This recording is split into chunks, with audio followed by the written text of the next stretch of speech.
I'd like to call the June 6, 2017 meeting of the Buncombe County Commission to order. We will begin our meeting with the Pledge of Allegiance. I'd like to ask the members of Troop 15 to come forward and lead us in the Pledge of Allegiance. I'll ask all other members to please rise.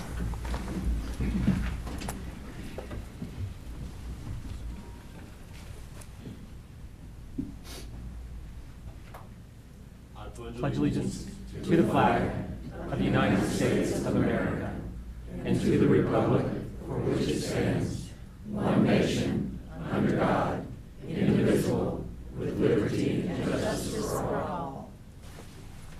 Great, thank you. And Scouts, we really appreciate you being with us, and if you wouldn't mind, we'd love to have you just introduce yourself, and which you're from Troop 15. If you want to share your rank, that would be great. But if you just like to introduce yourself, that would be great at the podium.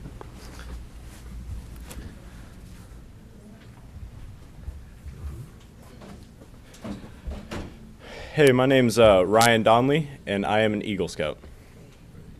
My name's Karsten Path, and I'm a Star Scout. My name is Jackson Alexander, and I'm a Scout. Thank you. Let's give them a round of applause.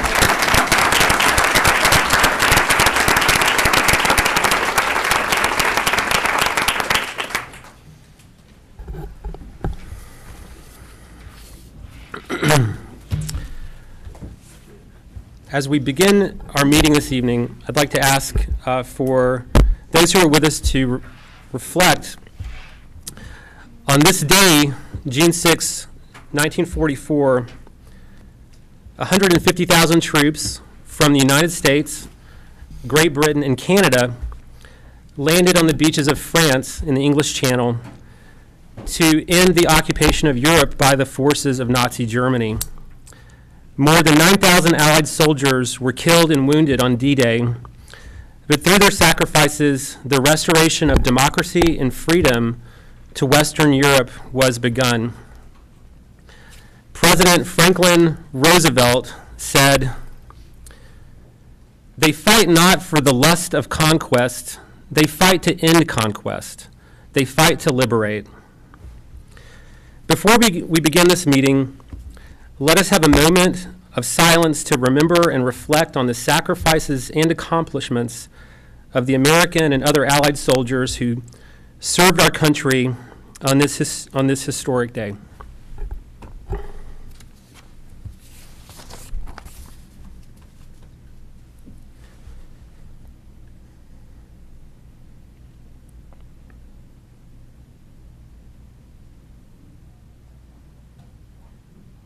Thank you. I will now read the ethics reminder to the board. In accordance with the Code of Ethics adopted by this board, all county commissioners have a duty to obey all applicable laws regarding official actions, to uphold the integrity and independence of the office, to avoid impropriety in the exercise of official duties, to faithfully perform the duties of the office, and to conduct the affairs of the governing board in an open and transparent manner.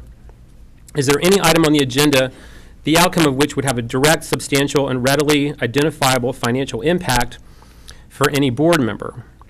Also, does any board member have a financial interest in any public contract coming before the board today? I would like to disclose that we will be considering the issuance of an RFP for a solar farm on the retired Buncombe County landfill. I do work in the solar industry, but no company that I have a financial interest in will submit any proposal regarding that project.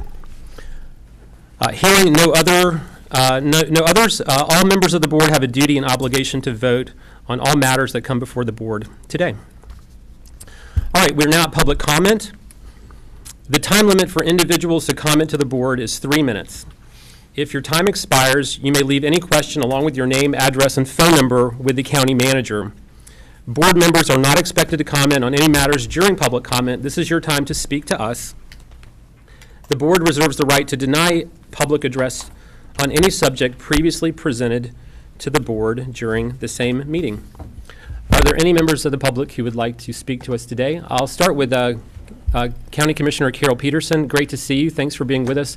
Also, I meant to mention at the beginning of the meeting that County Commissioner Ellen Frost is out of town today, but she is participating in the meeting over a conference line. So she is listening to the deliberations, and she will vote on the matters that we vote on at the meeting tonight. Commissioner Peterson, hello. Thank you very much.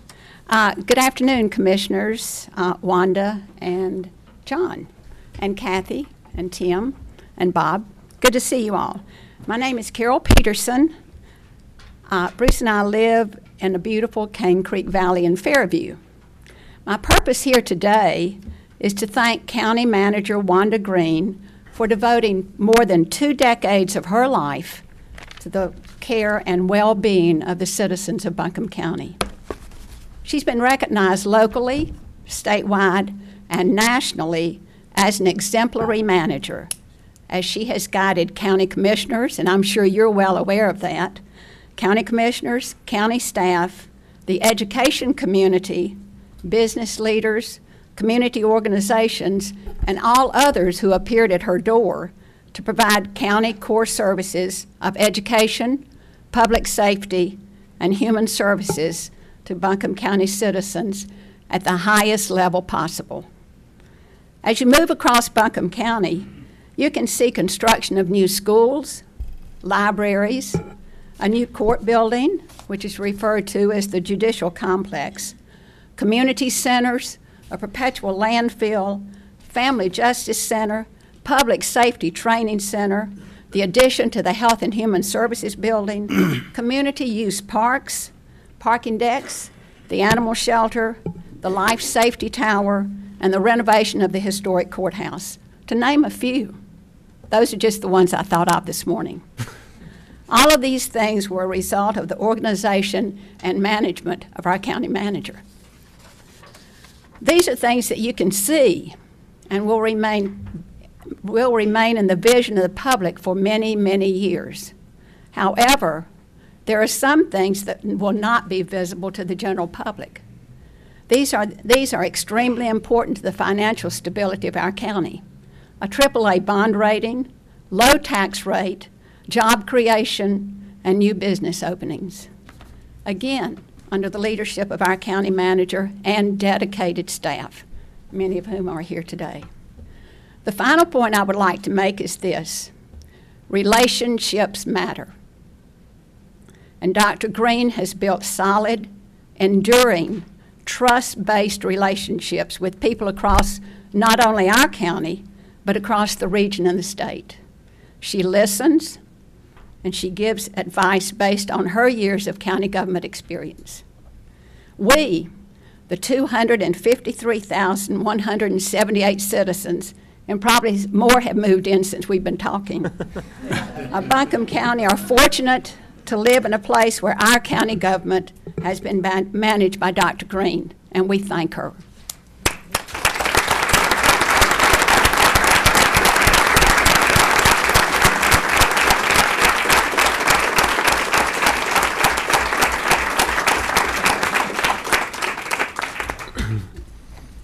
Thank you, Commissioner. Yes, sir.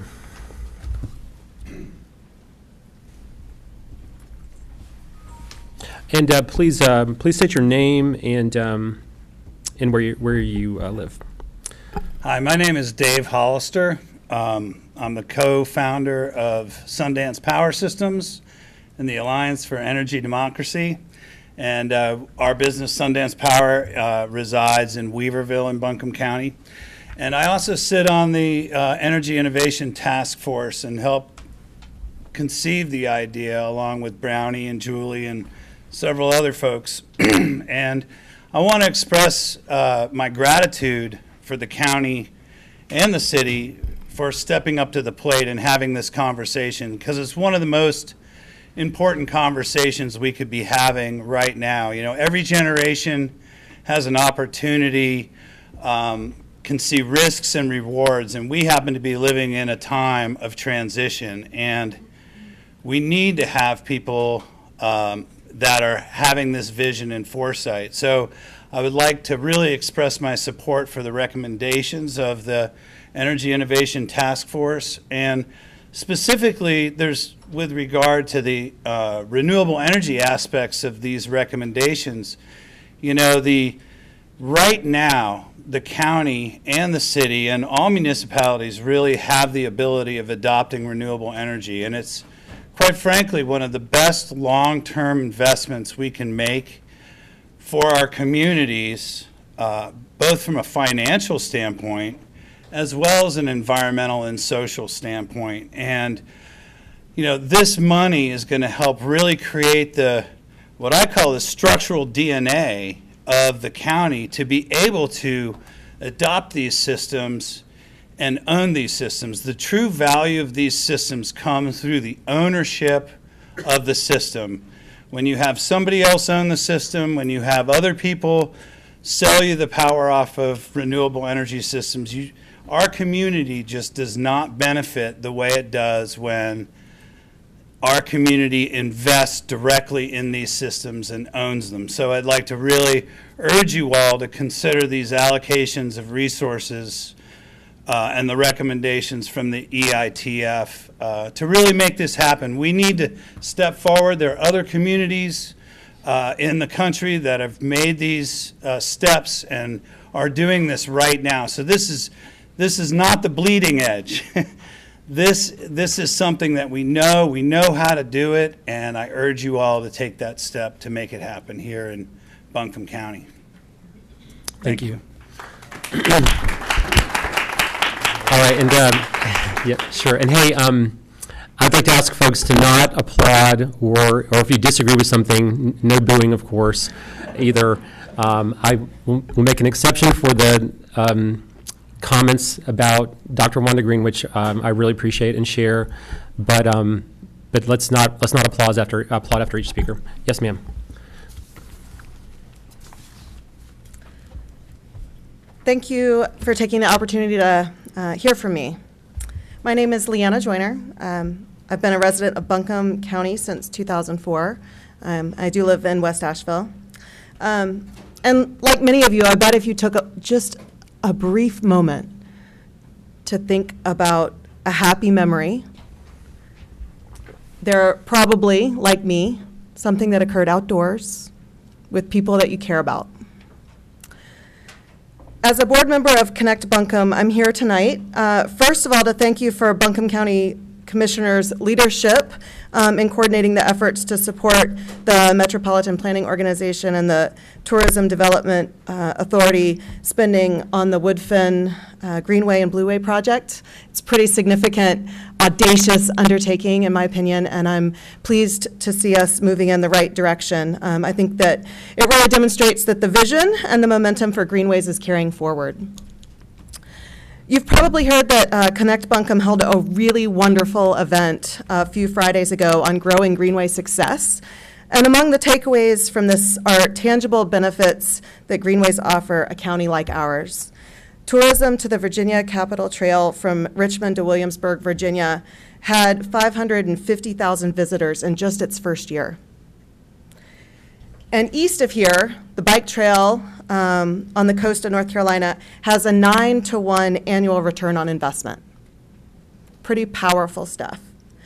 But Greenways, and I look at all of our county residents here tonight, Greenways are more than another reason to bring tourists here. They're an investment in the people. So I guess I ask each of you to think, if you had the option to ride your bike or to walk to your work or to your place of destination, whether it's to get groceries or to visit a friend, would you take that option? Studies show that as long as people have the option, they prefer to bike or walk to work. And access to Greenways is one way to be proactive about public health. Greenways and the access to public space is the great equalizer of all citizens because despite income, employment, race, sexual orientation, the country of origin of our residents, because despite, or even whether or not they have a car, Greenways connect us with our community in a way that naturally lowers blood pressure and relieves stress. When we think about parks, we often think of an isolated park and it benefits residents closest to it who don't necessarily have a vehicle. Others have to drive. But greenways are a way of stretching the edge of a park so that it helps everyone. Oh my gosh, it beeps. Thank you very much. Your time Thank is up. you. Appreciate it. All right, yes, ma'am.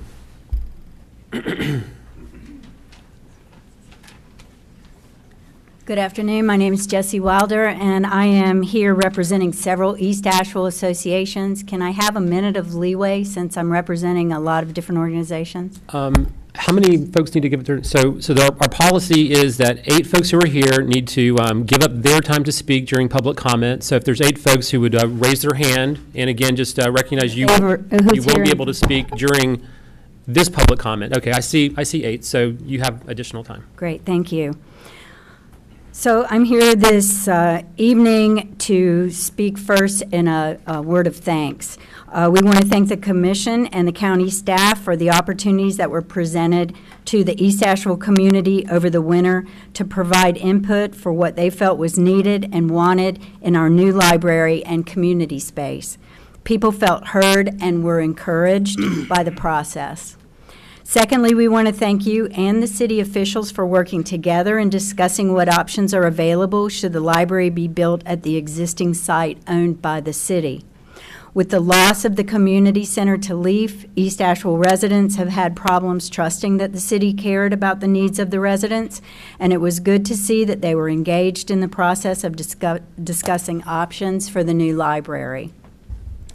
Besides expressing our gratitude, we are also here this afternoon to be reassured that before the fiscal year 18 budget is implemented, that the county's committed to going ahead with the planning and construction of a new East Asheville Library and Community Center, and that there will be funds allocated in the upcoming budget that would cover costs related to planning and design.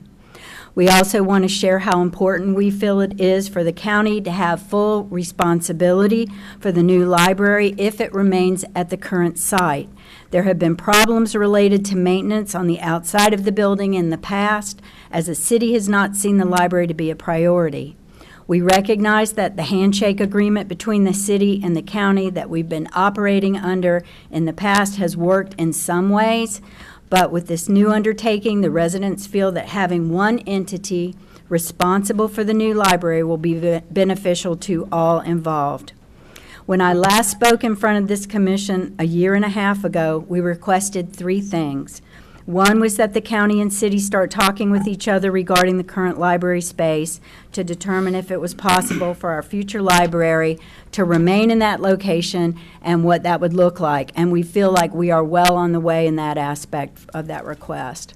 Number 2, we ask that you make a commitment that our library would not be postponed again and a location and design are worked on as soon as possible. From what we can tell, this looks to be on track, and we are back here today to be reassured that this is the case. And the third thing we requested is that a small task force be established with community representation that would serve to move the process forward and allow for better communication to and from East Asheville residents. While we truly appreciate the coordination of the community meetings about the library, we feel it's important to have a community member who's involved in the library planning efforts on an ongoing basis to make sure that East Asheville voices are represented. We also have one more request. As one of the busiest branches in the library system, we hope that if the new library is built on the existing site, that the library administration has a plan to deliver adequate library services to East Asheville during the construction of the new library. We figure it'll probably take at least a year to get that new library built. We know this will take some planning, and we'd like to share our ideas of how we could make that happen. So to summarize, we'd like to be reassured that there are funds allocated in the 2018 budget for planning and design process, that the plan is for construction to begin on the new library in fiscal year 2019, that the county will have full responsibility for the new building, and that a community representative is utilized to ensure good communication between the county staff and East Asheville residents, and lastly, that there is a plan to deliver library services in East Asheville during construction of the library. So I want to thank you for the opportunity to share our gratitude and our request.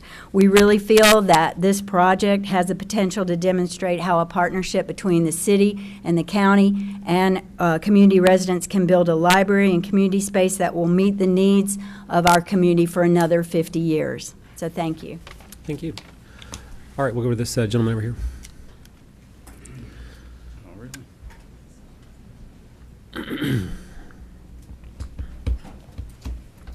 Hello, my name is Ian Williams. I'm the site coordinator with ABCCM at their crisis ministry site in Hominy Valley.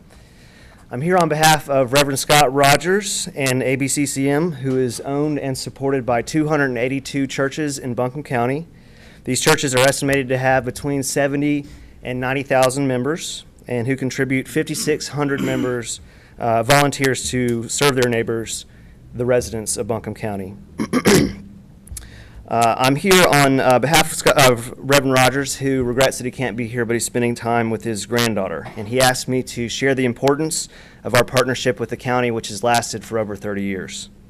We hope that as you do, that you look at our faith partnership and recognize that we are not a typical nonprofit, and in fact, the largest collaboration of the faith community in our county. As you decide to allot the funding that you're going to be talking about, we ask that you reconsider scaling back your partnership with ABCCM. We began this partnership and continue to do so through the Community Service Navigator program because we can provide services at a lower cost by engaging volunteers. We match the county funds with funds from churches, and residents don't just have an interview with a counselor to see if they are eligible for assistance and then be given money, but they have a conversation that often results in strategies that connect them with new resources. In April, ABCCM listened to over 1,700 household requests for services, provided over 2,000 bags of food, and over 6,000 articles of clothing, plus over $25,000 was given to prevent utility cutoffs, evictions, and other emergency assistance. The question is, what if it were your daughter and her husband with a 10-month-old son living in Candler, like the ones who came through our doors last week looking for food? Your funds meant that we were able to be open for 4 more hours that day so that she could come after work and not only get well-balanced and nutritious meals to help their family, but also the time to understand she was eligible for the WIC program, how to shop better, how to connect with other community resources and support. The same was true in a Vietnam vet who came seeking assistance with his electric bill. He was losing hours at work due to a very bad hernia. A trained volunteer gave the extra hours and time to overcome his fears, gain his trust, and connect him with the appropriate health care and veterans benefit services, which resulted in a much more financially and physically stable situation for him. When you're considering who the county is to partner with going forward, I want you to consider the young mother who recently finished nursing school, but spent every dime that she had traveling out of county to fulfill her clinical requirements. Her power had been disconnected. We were able to partner with other community organizations to have that power turned back on before her kids came back home from school. Please keep this faith partnership with ABCCM, with Swannanoa Valley Christian Ministry and others funded. Okay. Because your funds are multiplied through volunteers who are caring for neighbors in need. Thank you. Thanks very much. All right, Mr. Mun Power. Good to see you.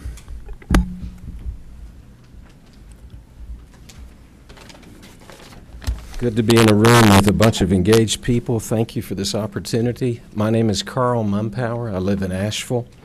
By some act of mischief, I'm now the chairman of the Buncombe County Republican Party, and I'm here on their behalf to support our 3 members on your commission. The Republican mission can be boiled down to basically 3 things. Be careful with other people's liberty, with other people's safety, and with other people's money. Tonight, you all are addressing the 3rd leg of that stool. In the midst of the longest and arguably most profound period of expansion, growth, and prosperity in our county's history, you're in control of a lot of money.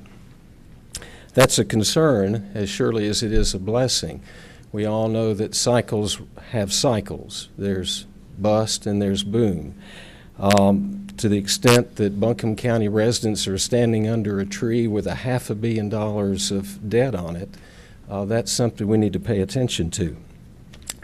You're here tonight to address what realistically is an opportunity to take advantage of the recent reevaluation of property and to secure a net tax increase, or to hold the line and not add additional burden to our citizens. We speak in favor of the latter.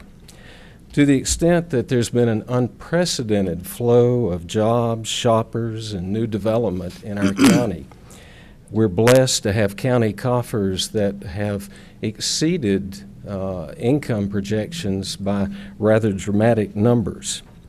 We believe that negates the necessity of a tax increase. I'm here tonight on behalf of the Republicans in our county and our other partners in good governance to support these three guys in doing what Republicans do, which is be careful with other people's money. And to tell you, we appreciate your efforts to hold the line on tax increases, and if necessary, resist voting for budgets that are extravagant in reaching into the pockets of average citizens who struggle to make it in our county. There are 45,000 Republicans that I represent tonight that appreciate your efforts to do that, and I'm here to tell you that we have your back. Thank you. Thank you. Mm-hmm.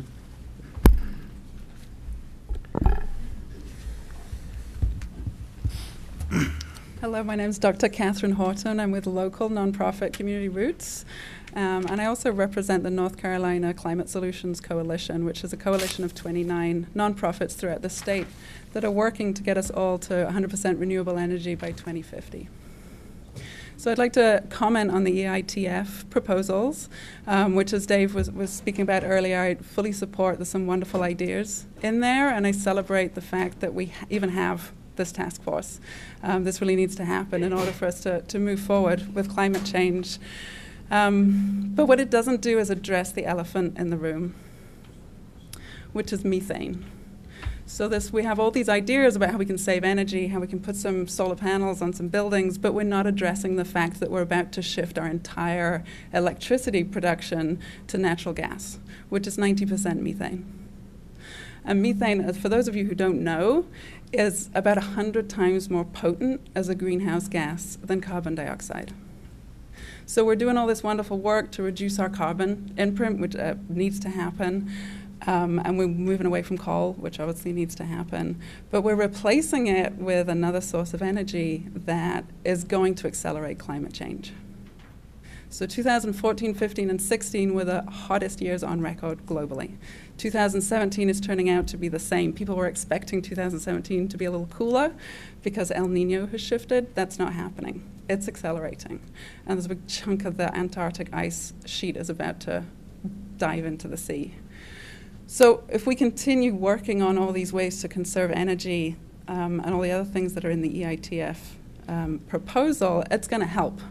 But as long as all of our electricity is coming from gas-fired plants, we're not going to make a difference. This is not going to get us to where we need to be. And if the mayor of Asheville is committing to 100% renewable by 2050, I saw that happen recently, that we're not going to get there if we've got fracked gas fueling all of our power sources. So methane doesn't come out of the chimney stack. So when you see the power plant in Arden, you see smoke coming out of those chimney stacks. It's not going to come out of the chimney stacks. It gets vented along the way. So between the time it's taken out of the ground and the time it gets to a power plant, about 5.8% of that methane is emitted into the air, intentionally and accidentally. That's a huge amount of gas that's going up into our atmosphere. The other thing we need to know about methane is that it lasts for much shorter periods in the climate. So whereas carbon dioxide will hang out for decades, methane will only hang out for 15 years. But the next 15 years are what's crucial if we're going to turn this climate thing around. Clearly, there's no leadership at the top that's going to stop that from happening. So I'm here to ask that we do it at a local level. Thank you very much. Thank you. Yes, ma'am.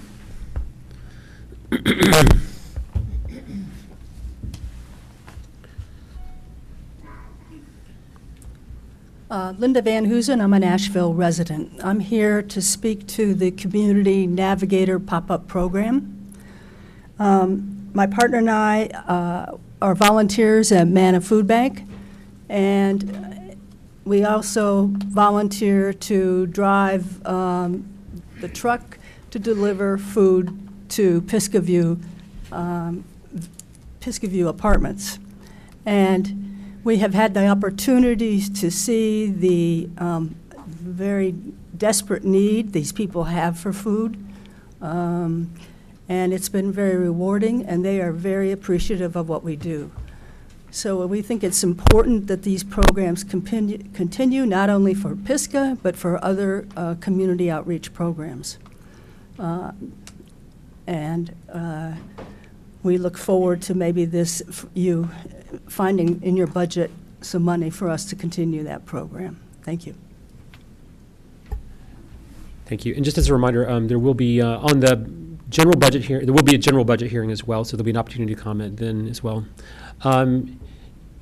Yes, sir. On the left. Yes.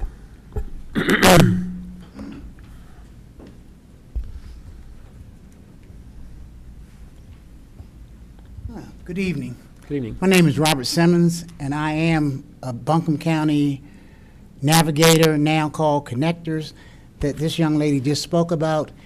And we have targeted low-wealth communities because one of the things that we identified was that there was a need for them to have access to healthy, nutritious food. A lot of the food that we deliver to them through a partnership with Manna Food Bank is fresh vegetables, fresh fruits. And I won't belabor the point. What I will do is give you some numbers real quick. Since 2013, we have delivered 663,822 pounds of food. The total cost for that food was $7,517, which is 1%. The money is paid by grants, $5,048. The money invested by the county is $2,206. The value of the food that was distributed was $1,108,000 that these residents in 11 different communities that we serve would have not had access to. So we do think that the program is important, and it does have value, and it does make a difference. Thank you. Thank you. Yes, sir. Yep.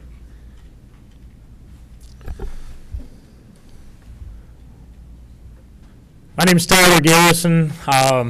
Distinguished commissioners, caring citizens, and first of all, thank everybody in here, because every single person's in this room because we care. That's a big deal. That's a thing to be grateful for. A friend of mine told me once that the mind's like old underwear. Once it's stretched, it never goes back.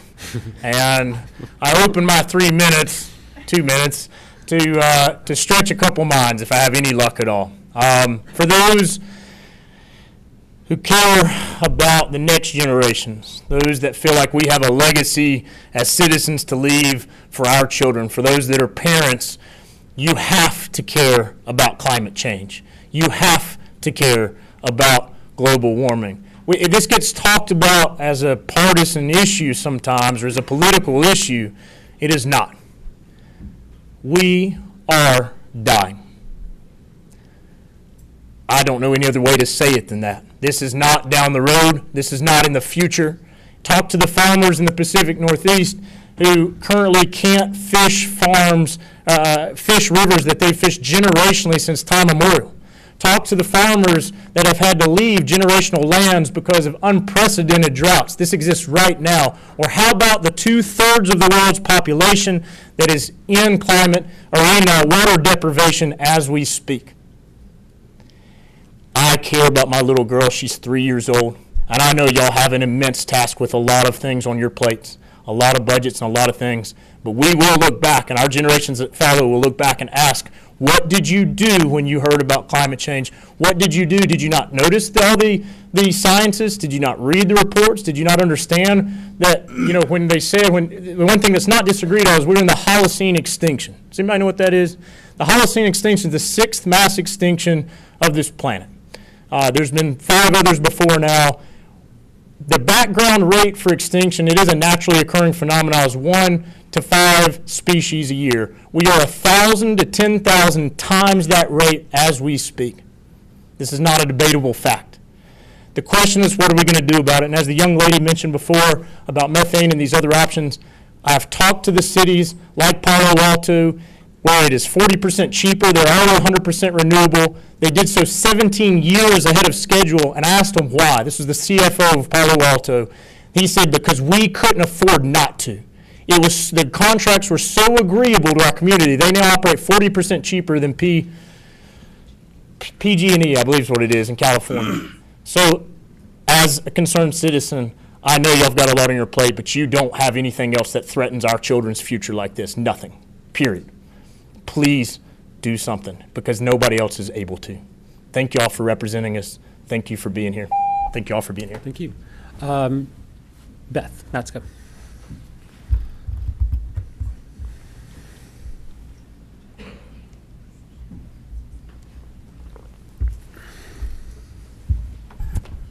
County Commissioners, Commissioner Newman, I'm Beth Maskell with the YWCA. I'm here with my colleague Amanda Reed, and we're going to tag team in 3 minutes.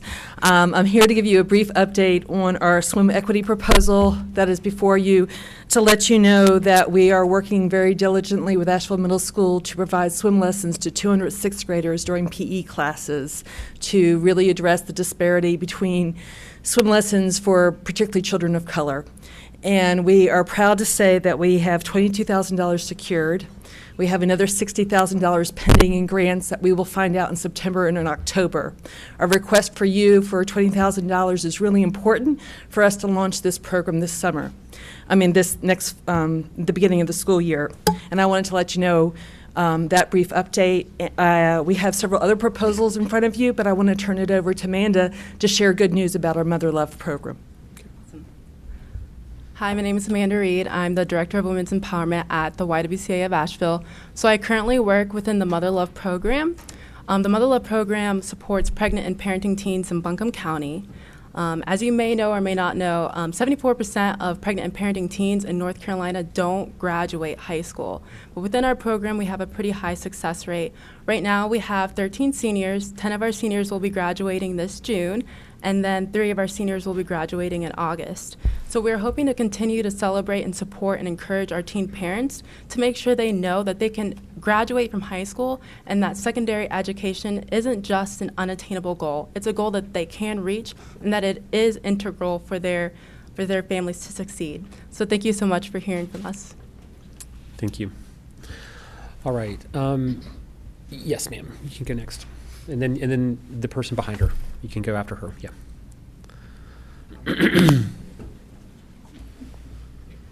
Good evening. I'm Cheryl Wilson, and I'm the Executive Director at Swananoa Valley Christian Ministry. And we're here tonight to ask the commissioners to keep our community connector, which is formerly the Community Service Navigator. Patty Windish here is our Community Service Navigator, and she connects our clients with the other community agencies and resources that can provide assistance to help them meet their needs, beyond those that our ministry can do on our own. And she spends time with these clients. She gets to know these clients, and she helps them work through all that is happening in their lives by giving them hope. And Patty's going to tell you a few stories. Good evening. As Cheryl said, I'm Patty Windish, Community Connector for Swananoa Valley Christian Ministry, and I'd like to share a few stories with you. A teenage client came into our ministry with his uncle, who had agreed to take him in after his parents had thrown him out. He is still in high school and has many special needs. They did not know where to begin. I gave them lots of information about health care, disability, food stamps, Medicaid, as well as several resources that could help them with his disabilities. Later, my client and his uncle came back to the ministry to tell me how helpful all the information I had given them had been. They had been able to secure food stamps and Medicaid for him, and they've been working with the Buncombe County Department of Health and Human Services, who they describe as wonderful. They were so happy to have some of the worry and burden lifted.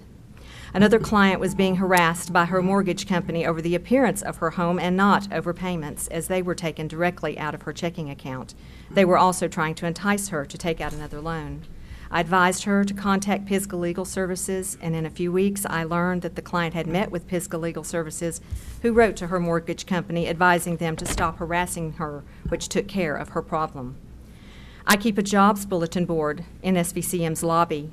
A client noticed a job I had posted on the bulletin board for a business where he used to work. He was encouraged to call them back to see if he could return to work for them. He did so, they said yes, and he was able to obtain employment. I meet with many homeless people. One day, I met with a homeless lady who had a broken hip, and she'd had it for quite a while. She left the hospital prior to surgery because she said she could not pay for the surgery. We had a long meeting, and I gave her lots of information and strongly encouraged her to return to the hospital even though she has no insurance. I advised her that the hospital social services department would work with her to find her a place to stay to recover. I was also able to get her counseling at Black Mountain Counseling Center. Through an intake volunteers church, we were able to get her money to get her a duplicate driver's license and an Ingalls gift card. We were also able to pay for her storage unit. This homeless woman was so appreciative of all the information and assistance she received. She said it was the most help anyone had ever given her. Thank you. Thank you.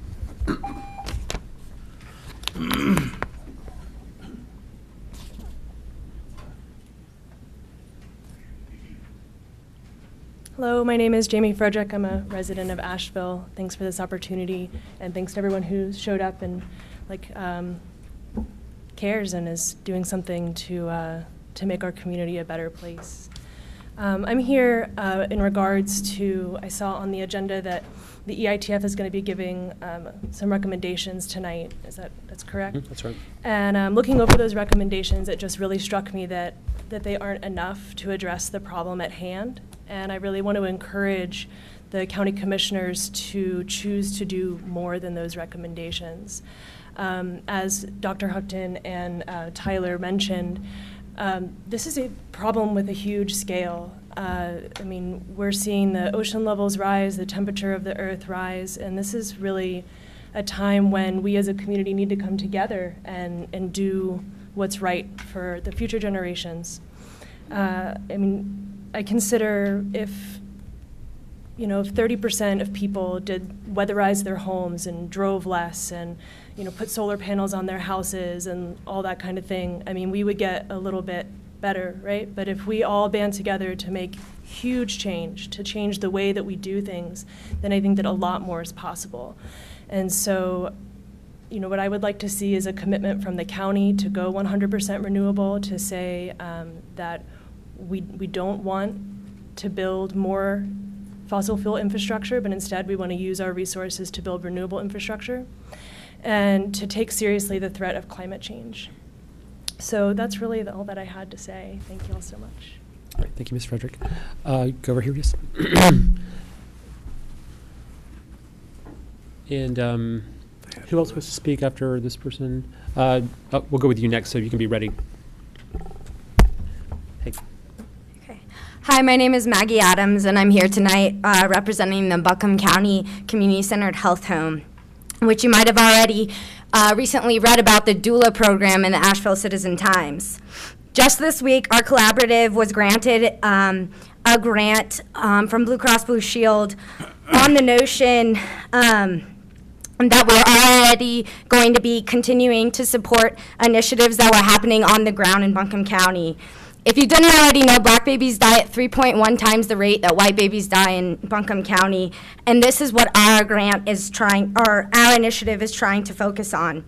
Many of our partner organizations are currently funded, and the grant that we just awarded is our, the grant that we were just awarded is based on the fact that we already are doing work in Buncombe County to address this disparity.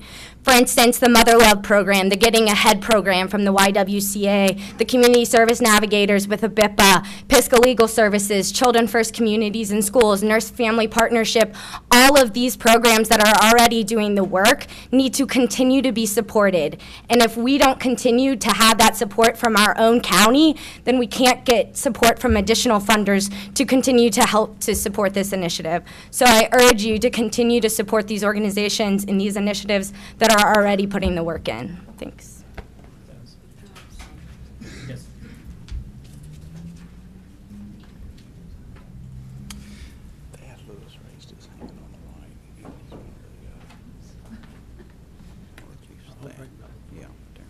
Good evening. I'm Diane Ledbetter with Green Opportunities. I kept waiting for our executive director to come in, but maybe I better go ahead and speak our piece. Our request for funding for the coming fiscal year comes with gratitude for the board for your past years of supporting the Green Opportunities Kitchen Ready program, and as well with a focused effort by GO to further develop and secure our own social enterprise efforts as well as other funding efforts.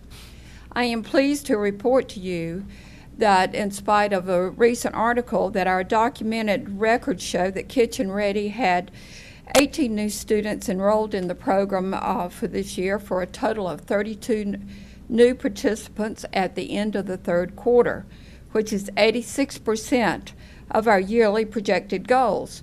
With the 13 new enrollees in this current training cycle, we will have 45 Kitchen Ready members for the current funding year, which is exceeds the goal by 21%.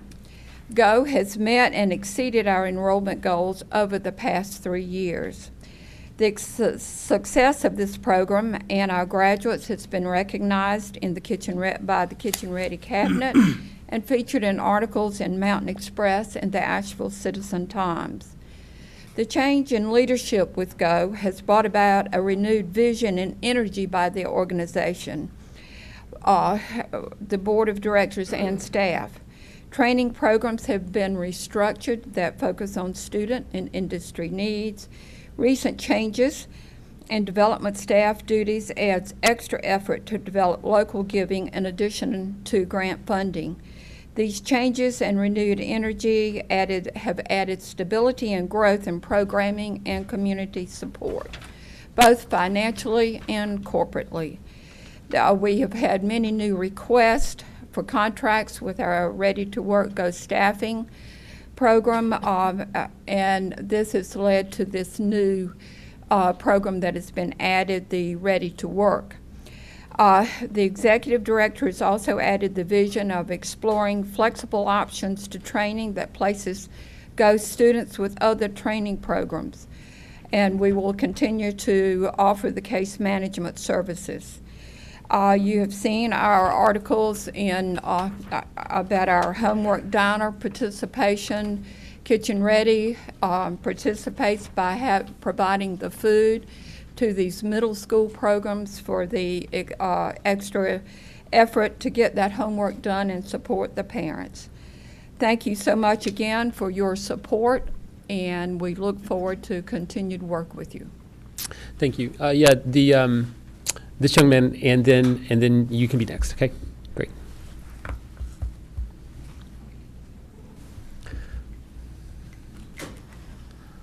Hi, how's it going? My name is James Smith. I'm a student at UNC Asheville, and I'm here representing UNCA Divest. I work on a divestment campaign there, as well as the Sierra Club and a few other organizations around Asheville who are concerned about climate change.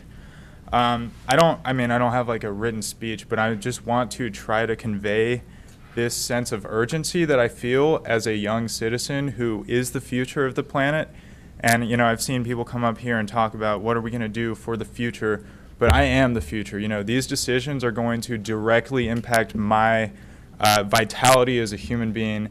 And, you know, it makes me question whether I can morally bring new humans into this planet considering the state that we are putting it in. So while the proposal from the Energy Innovation Task Force is necessary and should be reviewed, I think, you know, we need to assess as a community what are our values and what do we, really gain from remaining in the fossil fuel game. It's a fact that it's a dying industry. It's just a question of is it too late, you know? So I just want to convey both the moral side of this argument that, you know, climate change is clearly killing people and it's going to get worse, but also the economic promise that the renewable energy industry has right now. And this is an early opportunity for our city to set ourselves ahead financially, as well as kind of take a public stance and declare our values for the future. So thank you. Thank you, Mr. Smith. Yes, ma'am.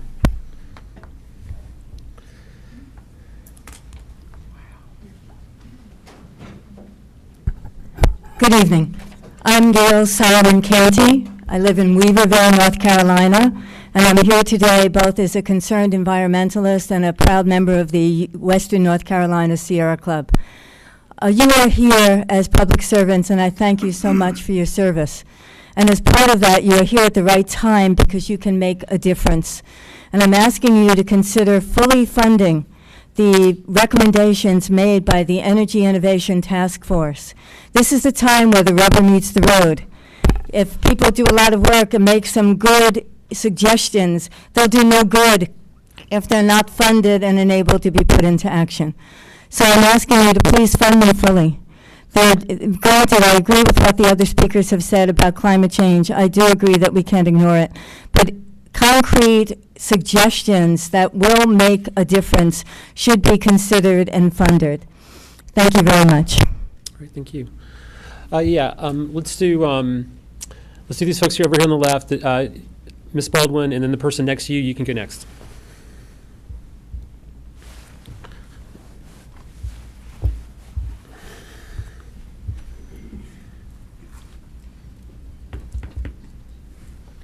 I'm Lisa Baldwin, a former school board member for the Reynolds District.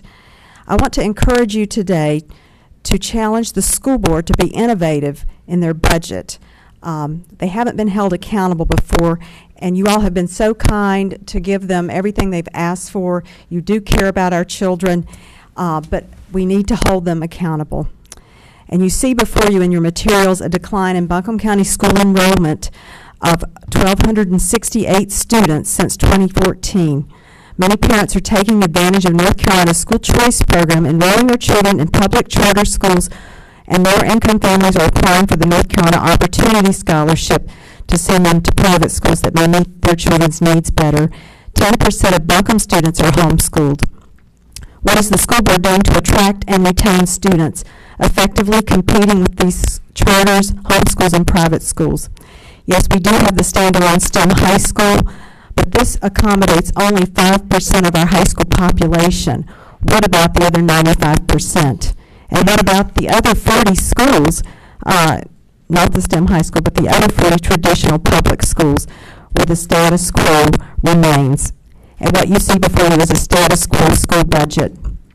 The special sales tax instituted in the 80s brings in over $14 million just for school construction each year. How smart can we be with these construction dollars?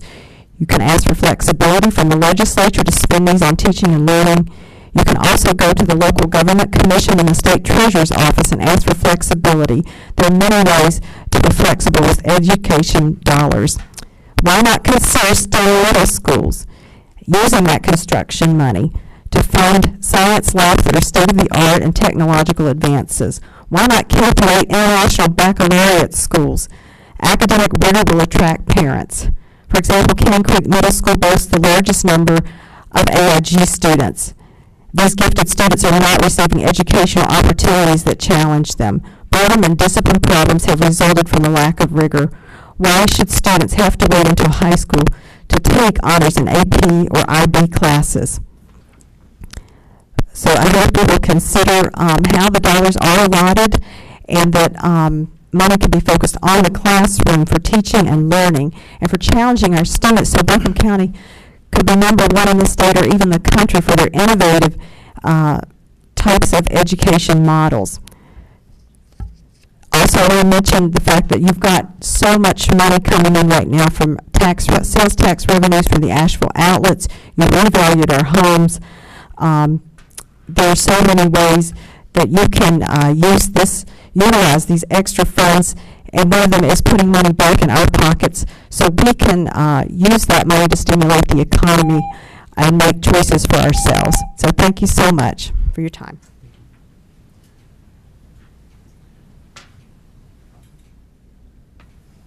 All right. you can be next, and then Judy, you can be next. Okay. Go ahead. Thank you so much for the opportunity to speak to you all tonight. My name is April Burgess Johnson. I'm the Executive Director for Helpmate. We're the organization that provides services to survivors of domestic violence here in Buncombe County.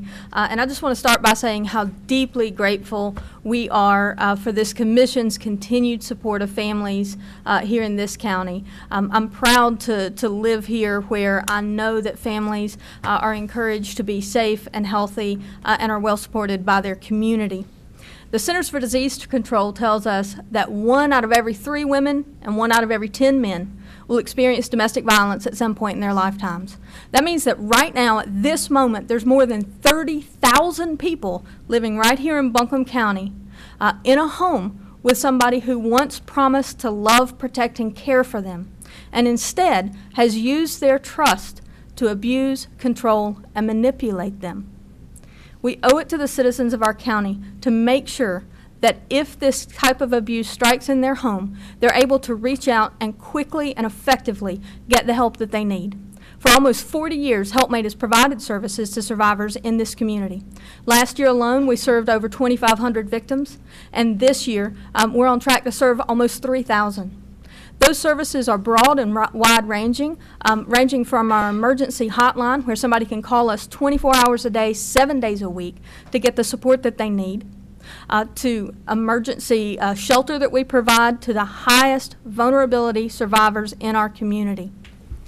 We don't prioritize our shelter the way that some other community shelters do, which is a first-come, first-served basis, which is appropriate in many situations. We prioritize our shelter by taking in the families that are most likely to die if we don't serve them. We use a lethality index to help us make those decisions. We're incredibly grateful for the support that this community has shown of the Family Justice Center, and the single biggest impact Helpmate has seen of that Family Justice Center is a doubling of the requests for emergency shelter. And your important funding helps us maintain that vital service to the community. It also helps us continue to support the core services of Buncombe County by working with law enforcement to ensure that the public is safe and we interact with them from the scene of a crime. They're putting survivors on the phone with Helpmate's hotline so that we can offer them support immediately. That's how we went, ranking from 2nd in North Carolina for the number of domestic violence-related homicides in 2013 to having none the following year, and an 80% reduction since then. We're doing good work here, and we have to keep that up. And we owe it to our children to do that. We owe it to our children to make sure that they're getting messages about healthy relationships everywhere that they go, including in their schools and their homes. And we owe it to those children who are involved with the Department of Social Services to make sure that they have trauma-informed responses as well. Thank you so much. Thank you very much. All right, yes, ma'am, and then Judy, and then you can ask. All right, so, yep, go ahead.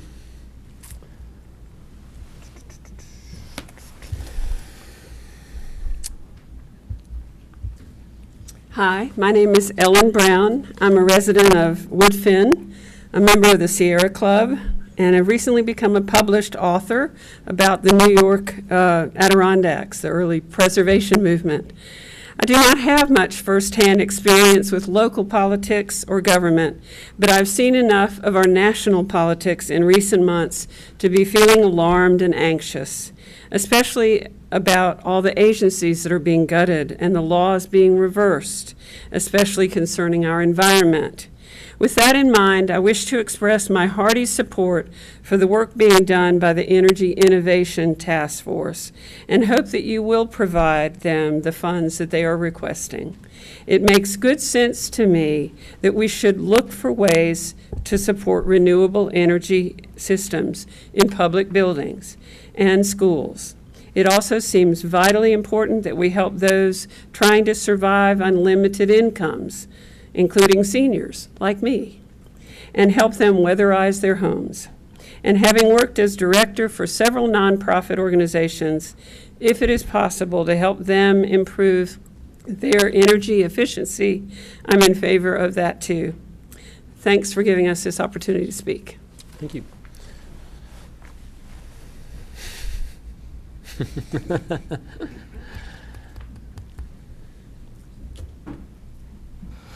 Hi, I'm Judy Maddox from Leicester, and my little scooter and myself want to say hello to all of you. I am chair of our local Sierra Club of Western North Carolina. We have over 6,000 members and supporters, and we want to say thank you, and oh my gosh, are we in a special situation? I mean, how many other locales have their city, their county, and their power system working together with the community to create energy innovation task force and recommendations? So we support 100% all of the recommendations, and we ask you to please fund it this year and years in future. We feel like this is doable and practical and happening, and it is a wonderful first step. Thank you very much. All right, thank you. Yes. Come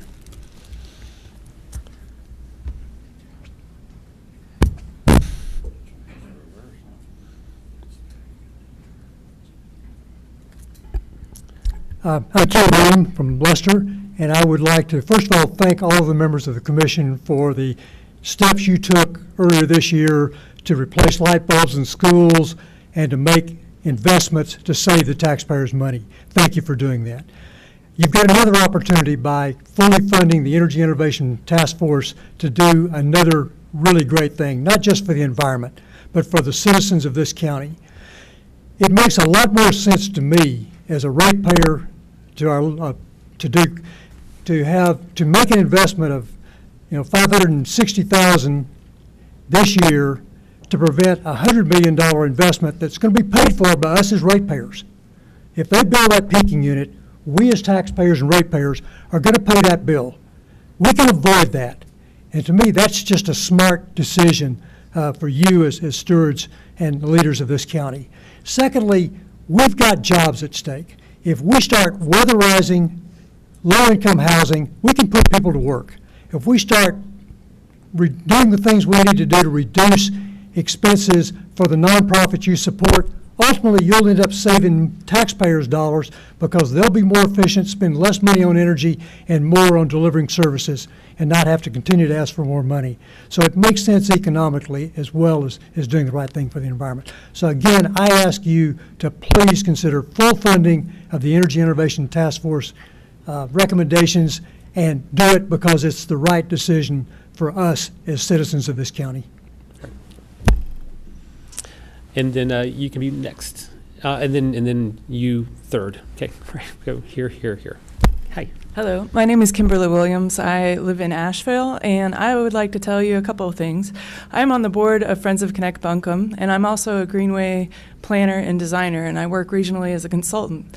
One thing that I am seeing regionally in the Southeast is that communities are using greenways as economic incentive for businesses to come in. Knoxville, Chattanooga, and other communities are really recruiting businesses to locate on their greenways, like we've done with New Belgium. This is not just about putting in a recreation path. It's about economic development. It's about recruiting young people like me who want to live in walkable communities.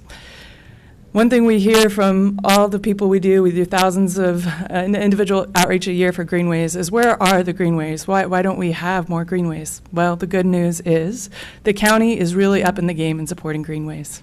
So I really applaud you on the budget you have for slotted, hopefully for greenways, and we ask that in the future, as construction projects go forward, that you even elevate that because it will be a significant more cost. And I just, again, thank you for your support of greenways. Great, thank you. All right, yes, sir, in the back. Okay, and then you had your hand up as well? Yeah, you can. Why don't you go, and then you can go next, and then I'll bring it up front.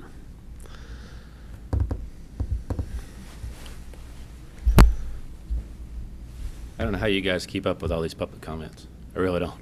My name's Carter Webb. I live within 1,000 feet of the proposed Overlook Road development.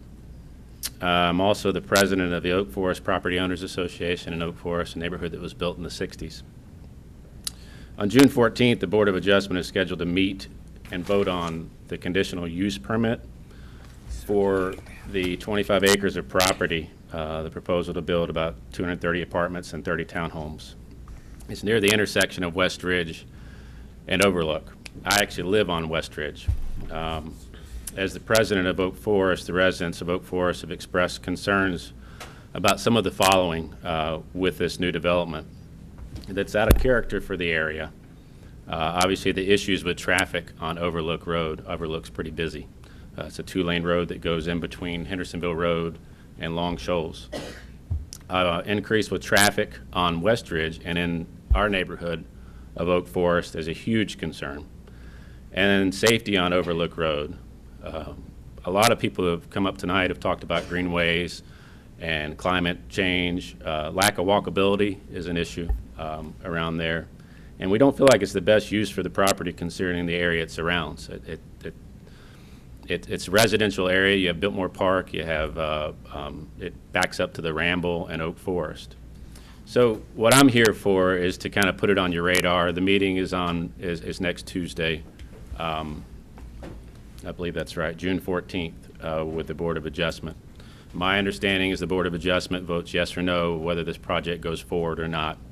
We're going to try to get together in this short period of time because we haven't had much notice at all on this. So what I'm here to do is to ask you to request a delay in the Board of Adjustment's ruling, or at least encourage the Board of Adjustment to view the premises, so to view the area of the proposed development, before arriving at his decision pursuant to the section 78-677E of the zoning ordinance of Buncombe County. So thank you for listening. I appreciate it. Thank you. Yes, sir. And can I just see hands on? And can you keep your hand up if your comments are about something that is budget related, please? Okay. Could you raise your hand if you have a comment about something that's not budget related? Okay. Before you begin, sir, just if I'd like to take a moment with the commission. We could just continue and take all these comments now. I think another option is we could move on and take additional comments because we're going to have a public hearing on the budget, right? So would the commissioners like to just continue with all the comments now that are budget related? I think we should definitely handle all the non-budget related comments now because folks may not have another chance, but would you guys like to just kind of do all this now or take additional comments during, I mean, we'll have to take additional comments during the public hearing, but would you like to defer additional budget-related comments until that time? I'm okay taking them now, and if that way, if people want to leave, they can leave after their comments, so they don't have to stay for the whole meeting. So, okay. All right, that sounds just fine. Just want to check in. I agree. All right, very good. Please proceed. Hello. Thank you for allowing me to speak. My name is Jeff Wallace. I'm a resident of Ridgecrest. I'm not here about a line item in the budget. I'm here about a zoning issue. You may have read in the newspaper and heard about the activities going on Florida and Dixon Avenue, Florida Avenue and Dixon Drive in Ridgecrest, the site of the former Madison's Inn. In December, New Day Holdings was issued a conditional use permit that myself and my neighbors feel has been violated. We believe that it was the intended use of the property was misrepresented, and that the conditions have become sort of a moving target. One of our concerns are that the Zoning Board and Permits Office is looking at this property as an individual piece of property when, in fact, 6 lots and 2 houses have been bought in this block that is about 8 houses long. The intentions of this property is supposedly to house a ministry internship. That was not on the agenda when the conditional use permit was applied for. What we have seen is destruction of our neighborhood. Both these lots, every single tree has been cut down. It's a mud pit. The contractor has disrupted sewer lines and water lines. 3 days with water interruptions, long periods of time, hours.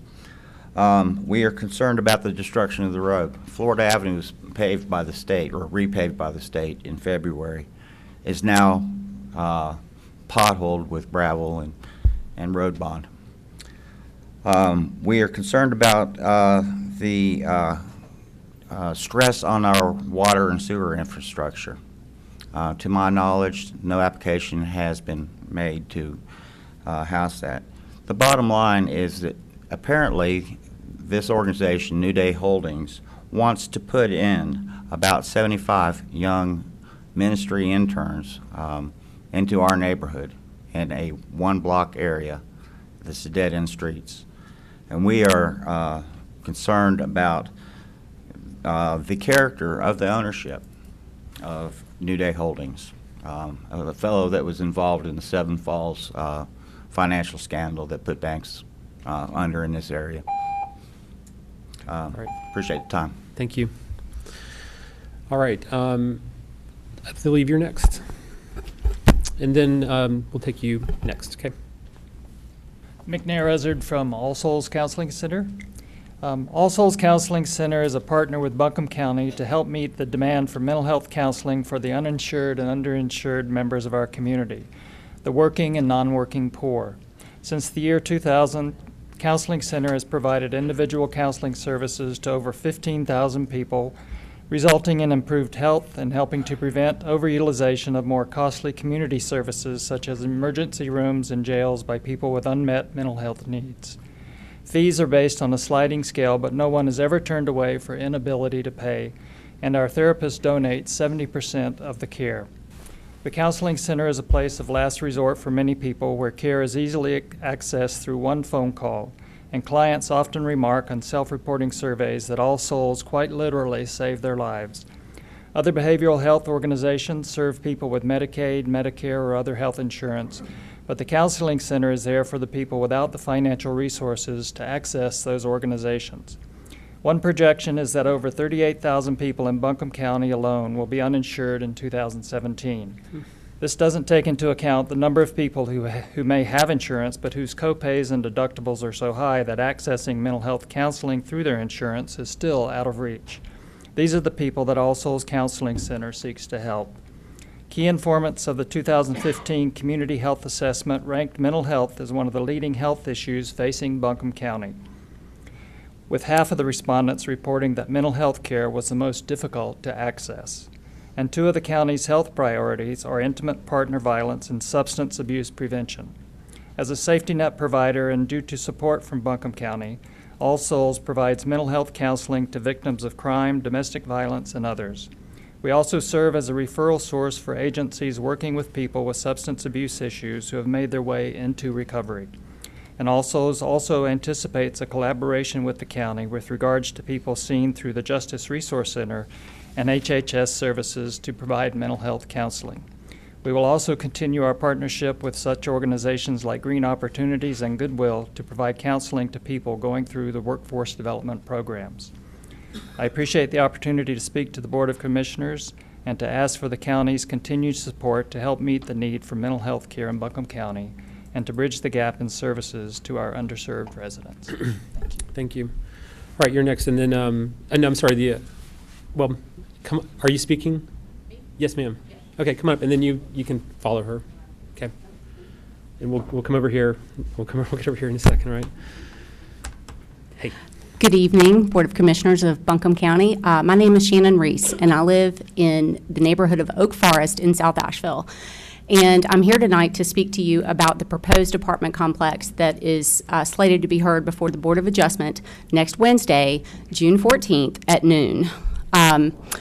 We have several concerns as residents of our neighborhood and the surrounding neighborhoods. I'm registering my opposition here tonight, hoping to bring attention to these issues so that they may be addressed prior to this meeting. Overlook Road is all residential, and safety is a main concern of this road.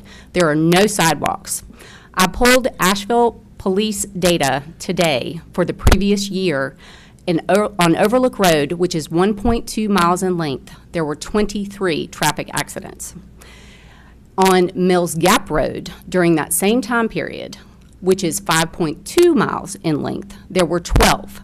So you can do the math. There are twice as many accidents on a much shorter road, and Mills Gap is as heavily traveled as Overlook Road is.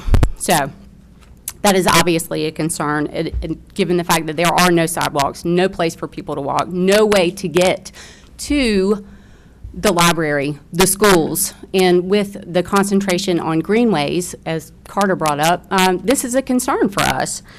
And I would also like to address the obvious impact that this will have on my neighborhood directly. The proposal wants to align the entrance to the apartment complex with West Ridge Road.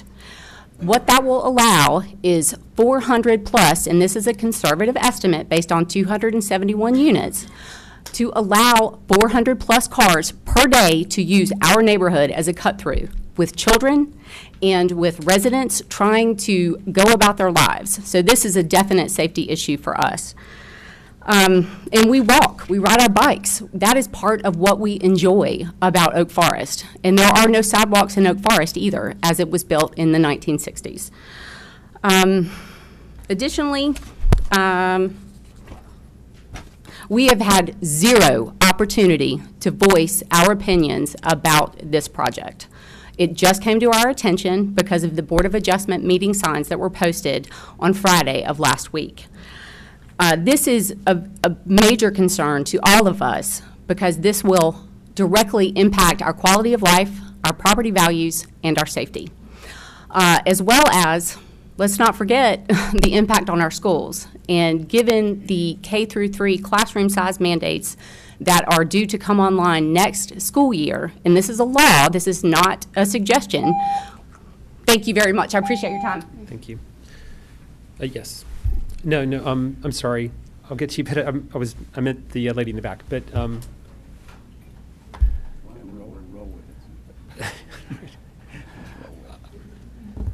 I right? Go ahead. All right.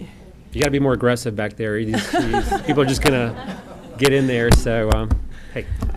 Chairman Newman, Commissioners, thank you so much for the opportunity to address the board tonight regarding the mammoth task that you have before you of approving a county-wide budget.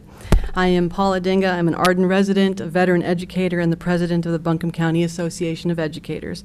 First, it's important for us to reiterate our deep appreciation on behalf of the 3,500 teachers and staff of our Buncombe County Public Schools and for the 2016 board's commitment to increase our local salary supplements.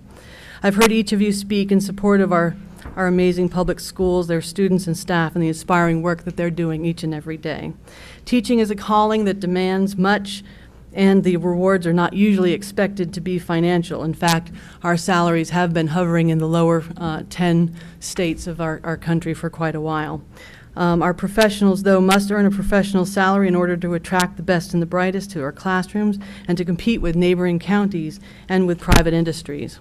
Across the state, excellent teachers are leaving their classrooms due to the lack of respect and financial security. With one vote, you have addressed both of these important priorities to keeping our schools staffed with the finest educators that North Carolina has to offer. Your support of the second year of this 2-year phase-in of our salary supplements is a vote of confidence in the highly qualified professionals who will work in concert to create a strong workforce for Buncombe County and a strong future for us all. Thank you again for keeping our beloved schools and our precious children at the top of your priority list, and I encourage you all to confirm your vote for the second half of the 2-year commitment made to our educators last year. Thank you very much.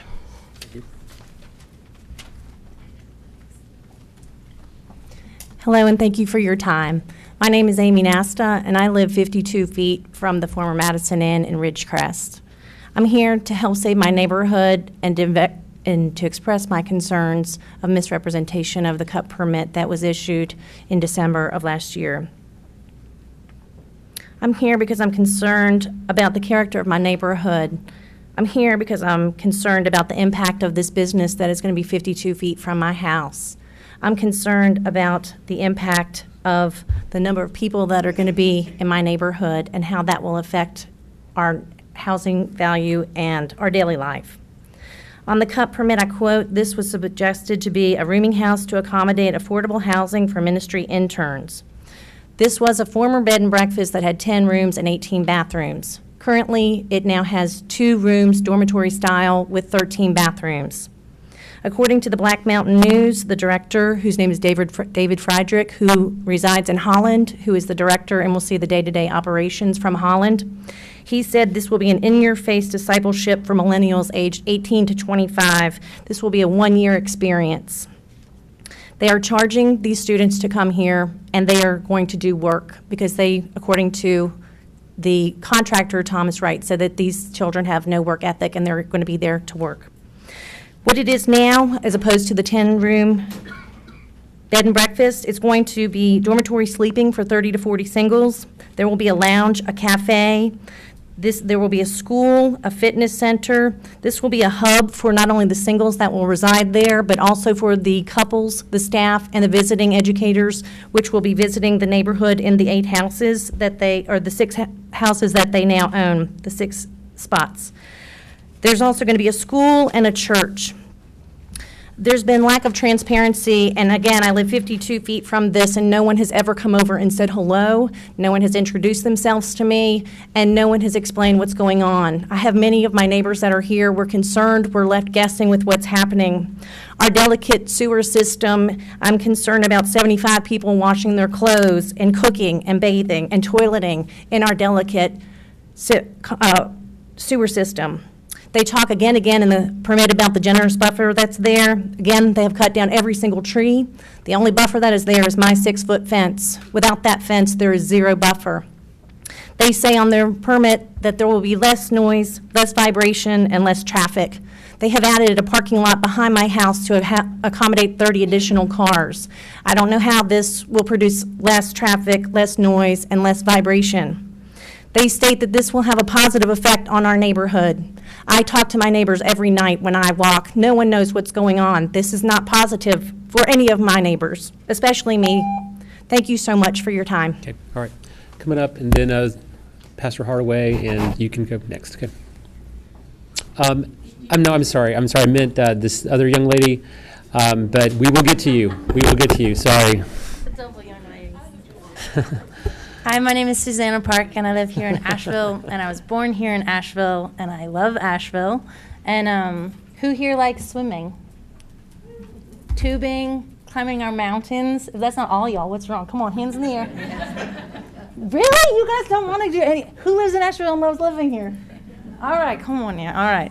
So there's a beautiful bunch of work that's been done to think about energy in our town, and so that gets a full thank you, and it's just not enough. And so yes, please, for proposals, yes, yes, yes, fabulous, and thank you for all that good attention and energy task force thinking that has already occurred. And there's a lot more we can do, and it's just going to have to look very creative and spontaneous, and this town is good at that. That's really a creative, energetic, wild, playful place to live and be, and so our energy could reflect some new thinking and some fresh approaches. And for all of y'all who've been sitting for a really long time, what happens is we all get stagnant. So anyone who wants to stretch, who hasn't been stretching, like stand up and wiggle. Like we all start getting really, and then making a change in any way, shape, or form feels more challenging. So it's important to me to think about not being numb, about trying to do different things. And you're all being very good in not wiggling. But that's really what it takes to change a system, is a lot of new wiggling and a lot of new stretching and a lot of new growing in places that we hadn't maybe thought we could or knew what that was going to look like. So who knows what it's going to look like in a hunk of years. A bunch of folks that are here won't be around to see it. And a bunch of us that are younger, we may not be around to see it either. And that's on us. We got to figure that out. Living in Asheville is important to me. I'm a singer. I was born here, raised in traditional music. And for those of us that are steeped in that old music style of this part of the country, it's so much of it about the land. So I'll leave you with this tiny bit of a song that says, Take me back to the place where I first saw the light. To my sweet sunny south, take me home, where the mockingbirds sing me to sleep every night. Oh, why was I tempted to roam? Thank you. All right. Go ahead, and then Pastor Hardaway, you're on deck, okay? All right. Thank you, Commissioners. I promise I won't take very long. I always have a few notes. I want to invite someone up to be with me. But my name is Joanna Grimm-McEachin. I am a resident of the historic Shiloh community and the executive director for the Asheville-Buncombe Institute of Parity Achievement, also known as ABIPA. So I would like to thank Council for your investment in ABIPA over the years. 13 years ago, our founder, Dr. Charles Blair, utilized Parity Action Team members as volunteers. Now, because of your funding, we're able to employ former clients and volunteers as community service connectors that are also community health workers. Your investment over the year 2017 of $125,000 resulted in 6,320 people being served, which is a great return on investment, only $19.77 per person. But each of those people have a story. So we're happy that Ms. Anika Williams is here to share her story with you. Good night. I'm not a public speaker, but I moved here 5 years ago, leaving a very toxic relationship. And ABIPA was one of the first places that I hooked up with. They put me to so many resources through help. They got me hooked up with mammograms because I didn't have health insurance, free summer day camps for my kid, employment, helping me figure out employment, getting me back into school. I'm now going to school on all scholarships, BIPA like helping me find scholarships. And the recent thing was in December, they hooked me up from 2 years ago with self-help. They said, you know, go there, try to get your credit together. And 2 years ago, in December, I was able to be a first-time buyer.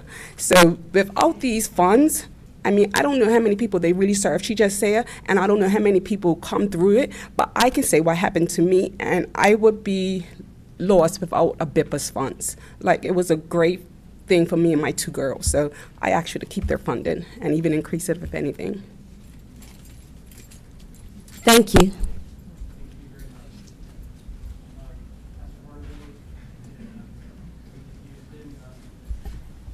I've got an idea after that.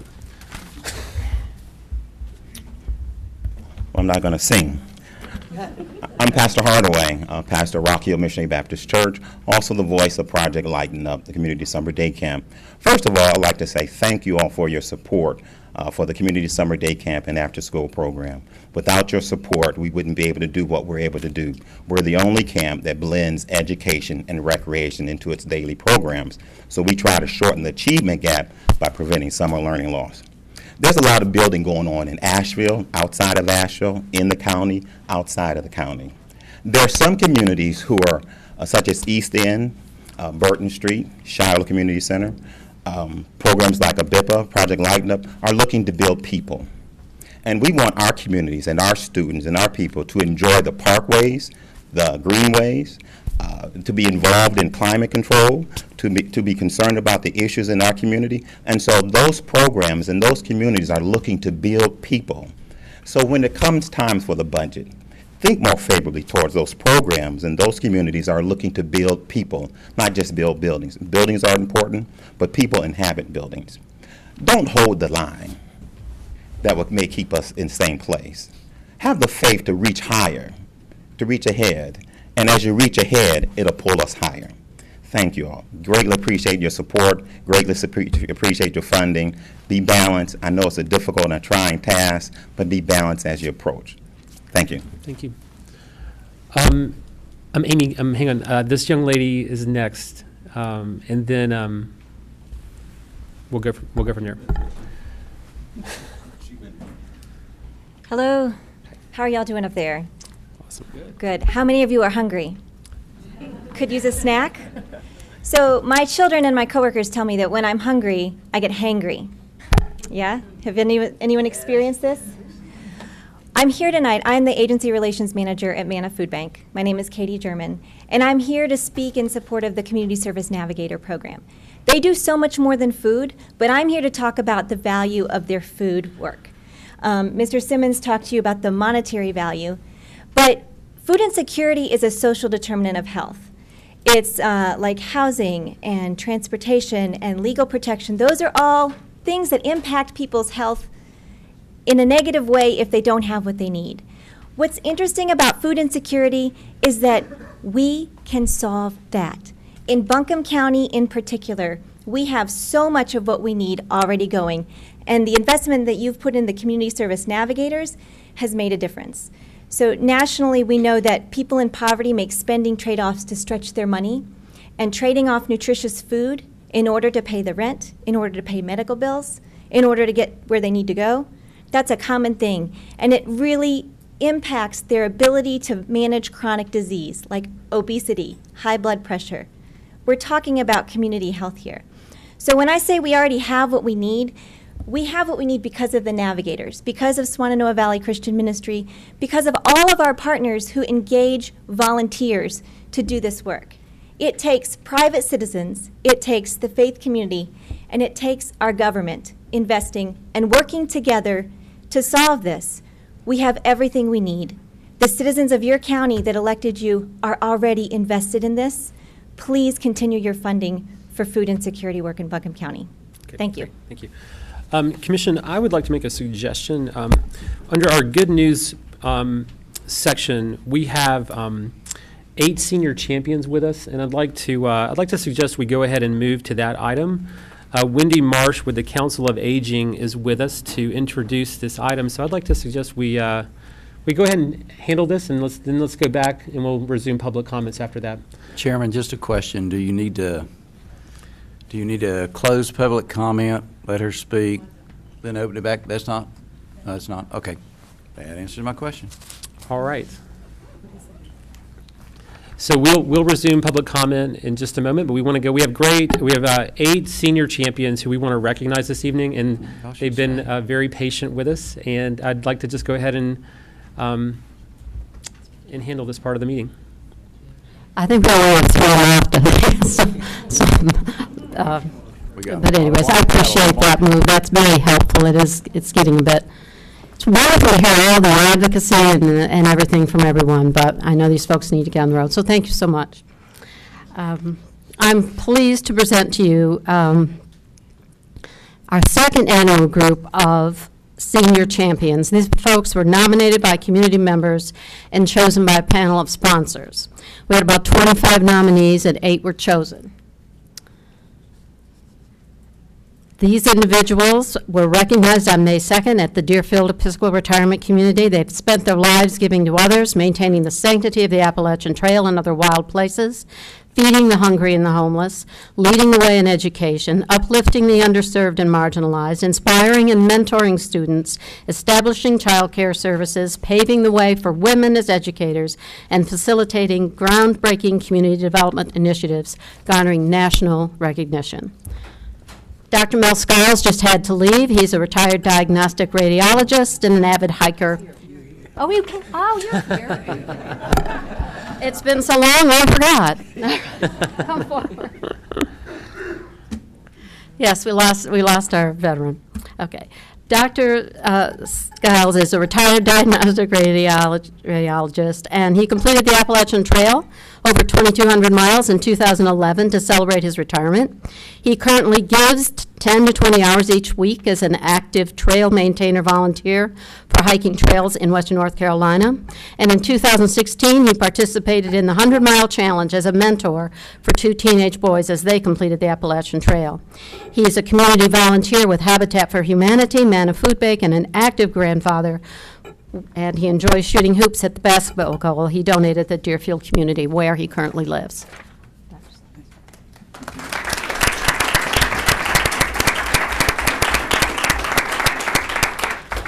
I'd like to introduce Roy Harris. He's a retired engineer. He keeps busy through volunteering at numerous community organizations, including Green Opportunities, who you've heard about tonight, and who did a fantastic job catering the breakfast of senior champions at a much lower cost and a much better quality of food than we had last year. So, wonderful group. Yeah, I heard, got some advocates here, and they're good ones. He is also volunteers with Mount Zion Missionary Baptist Church, the Southside Garden, and the YMI Cultural Center. He's a mentor at Eddington Center and a master storyteller with Asheville Storytelling Circle. He was featured in the publication Word, Honoring Black History. He dedicates his time, and I love this, to uplifting underserved and marginalized communities through his volunteer work. Roy Harris.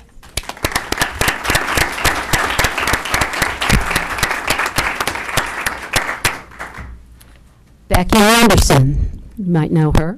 She's the founding director of Buncombe County Child Development, establishing the first federal daycare program for Buncombe County, the former director of economic development for the city of Asheville, and former director of economic development for the Asheville Area Chamber of Commerce.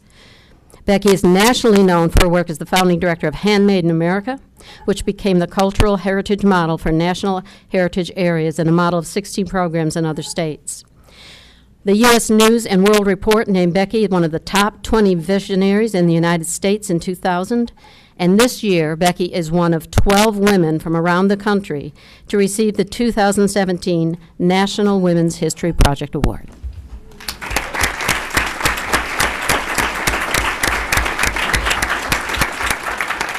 Fantastic people. We have more people 69 in Buncombe County than 17 and under. So we lead the state in that. So if you're one of them, raise your hand.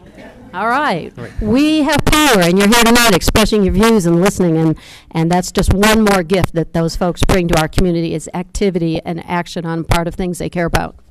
I would just like to name the rest of the folks who were chosen. Dr. Robert Yearout. He had to leave. He is a retired lieutenant colonel of the 5th Special Forces Airborne. He was commissioned to serve in Vietnam with the Green Berets, and he received 6 Bronze Stars for valor. He has then completed his doctorate in industrial engineering and joined UNC Asheville as a professor.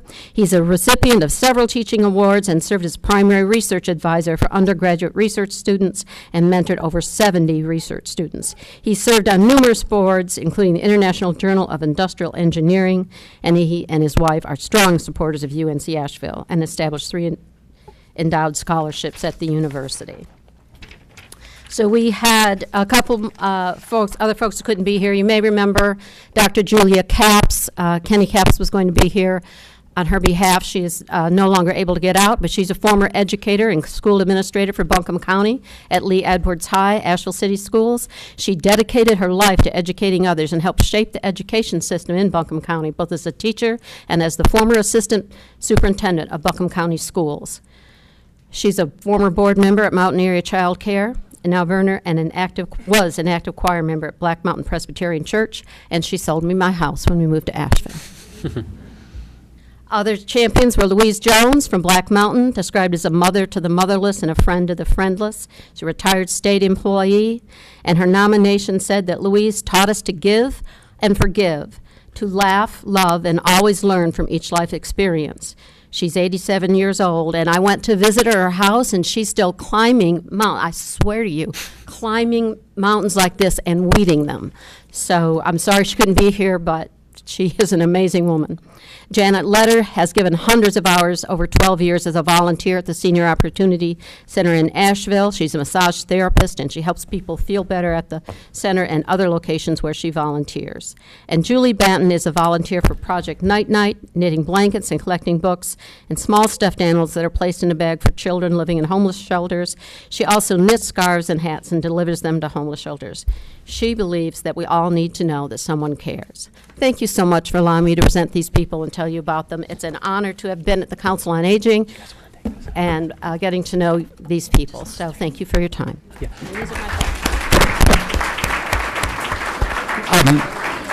Thank you very much for presenting this, and congratulations to all of the senior champions. It's very well deserved, and the County Commission has a gift we would like to present for each of you. Thank you.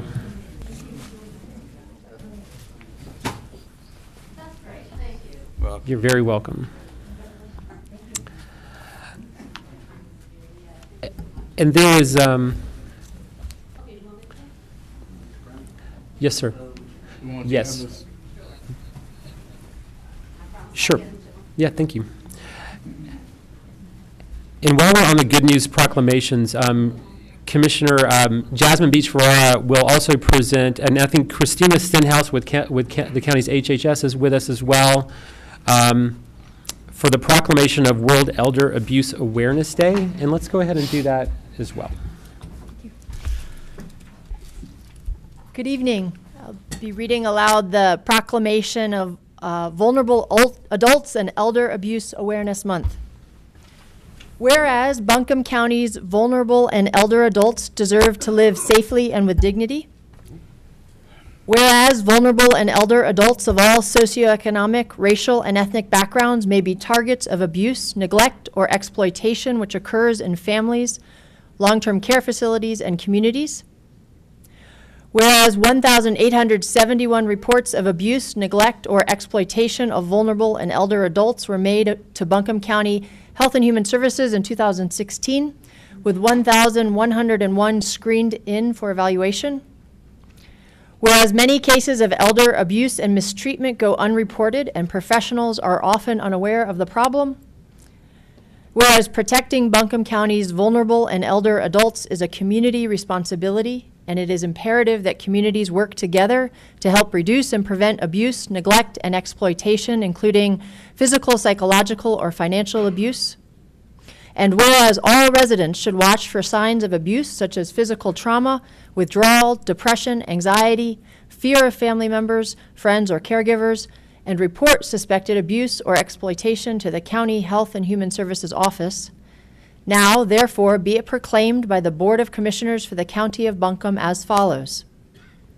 That this board does hereby proclaim June 2017 as Vulnerable Adults and Elder Abuse Awareness Month in Buncombe County. That this board does hereby encourage all citizens to participate in community efforts to support and improve the safety and well-being of vulnerable and elder adults and secure their right to live free of abuse, neglect, and exploitation. And that this proclamation be effective upon its adoption, adopted this 6th day of June 2017 by the Buncombe County Board of Commissioners, with our appreciation for the work that you and your colleagues and so many others do in our community to help ensure that everyone is safe. Thank you.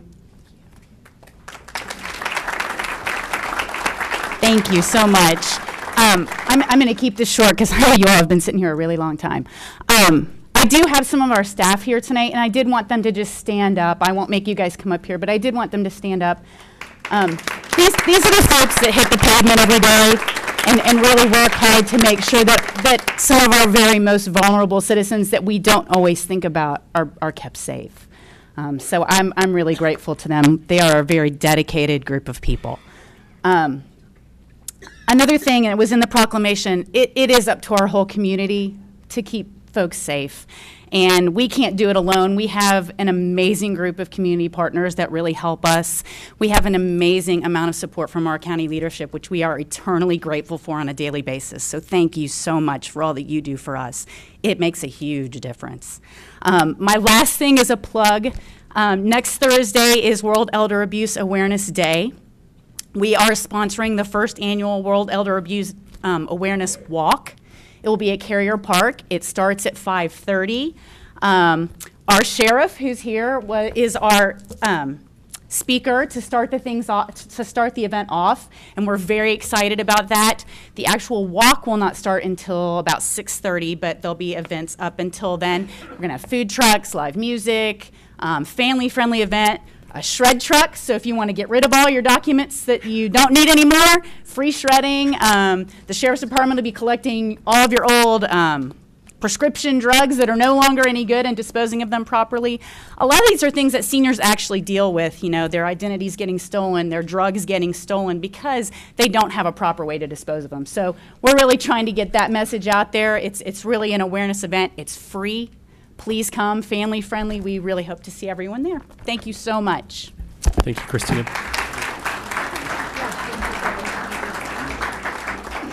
All right. we're going to go back to our public comment section, and I'll begin with you, and then the gentleman at the end of the column.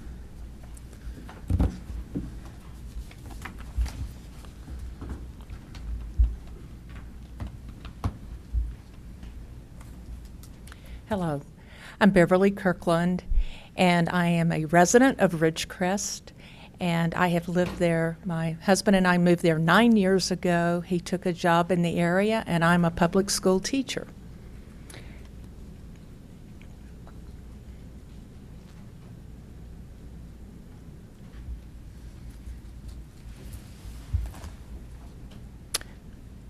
Could I allow someone to go before me while my notes come up? That's fine. Sir, would you like to go?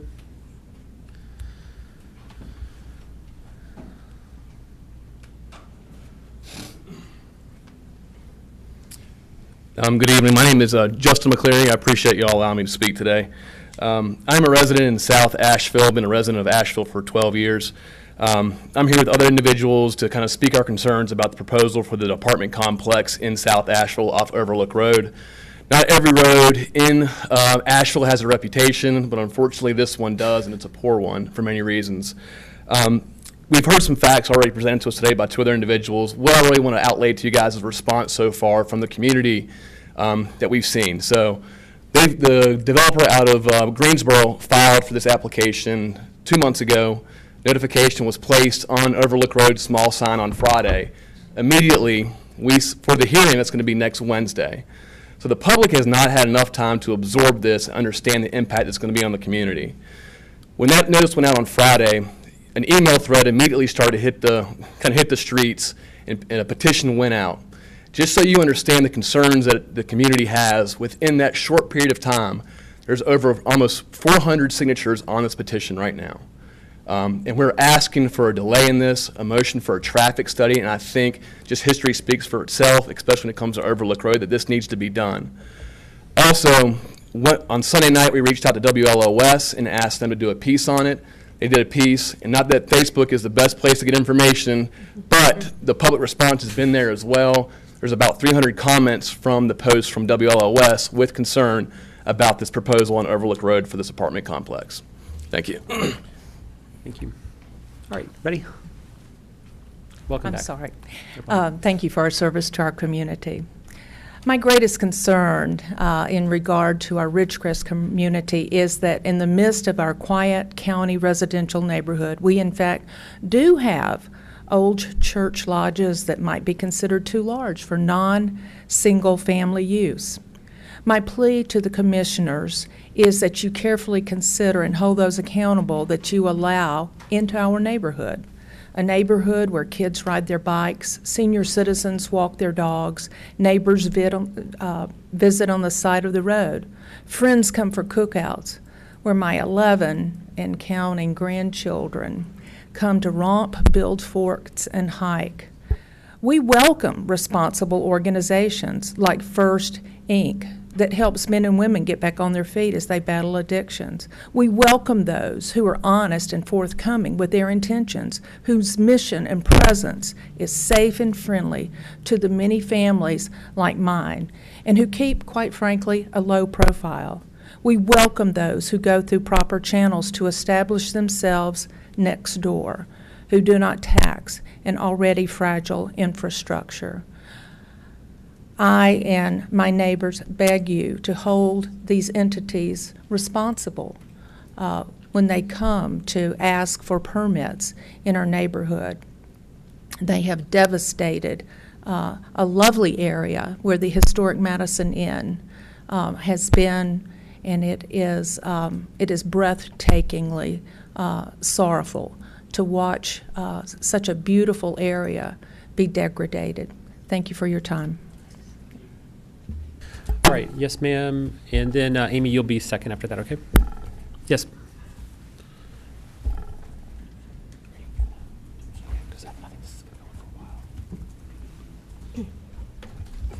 Good evening, Chairman Newman, Commissioners, County staff. My name is Jackie Kiger, and I'm a managing attorney with Pisgah Legal Services and also a resident of East Asheville. Thank you for the opportunity to speak here this evening on behalf of our work. Pisgah Legal is the legal aid safety net program for helping low-income families and children meet their most basic needs, such as stable housing, safety from abuse and assault, health care, and financial stability here in Buncombe County. We do this through free legal representation and advocacy on system-wide issues that address and combat poverty. We are grateful for Buncombe County's generous support and funding for Pisgah Legal Services, and we respectfully request that this funding be sustained in fiscal year 2018.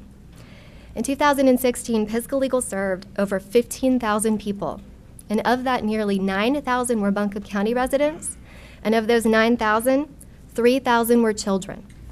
Roughly 2/3 of our work at Pisgah Legal falls into the categories of increasing protection for survivors of abuse, intimate partner violence, sexual assault, and child abuse, and preventing and avoiding homelessness. We partner with different community partners in many ways, including being a part of the Community Health Improvement Process Advisory, partnering with the Community-Centered Health Home with MAHAC, being a partner at the Buncombe County Family Justice Center, and a member of the Asheville Homeless Coalition. Most of our clients live at or below 125% of the poverty level and cannot afford an attorney on their own. The average household income for our clients is $11,000 a year. We offer free legal assistance to help avoid a crisis, right a wrong, uphold a legal right, and provide an opportunity to fight poverty and injustice. There is no right to an attorney through the civil legal process, and if you are low income, this can be very challenging. However, having an attorney can make a real difference, as it did for Nisa and her children, some of our clients. They were given 30 minutes notice to leave when their house was condemned. When they asked their landlord what to do, he offered them space at another one of his rental properties, this one that had serious problems with leaks, mold, and electrical hazards. When they asked for repairs, they were answered with an eviction notice. Pisgah Legal got involved. We stopped the unlawful eviction. We were able to secure financial assistance to get them moved out of that property and into a safe, stable housing. We also kept their kids from facing yet another crisis of being removed from the house quickly and without any warning. Unfortunately, we receive calls like this every day, and we see cases like this every day. Your generous support helps us to continue to meet this need in the community and do this good work. We are deeply grateful. We thank you for your support and all that you do. Thank you. Thank you. Amy.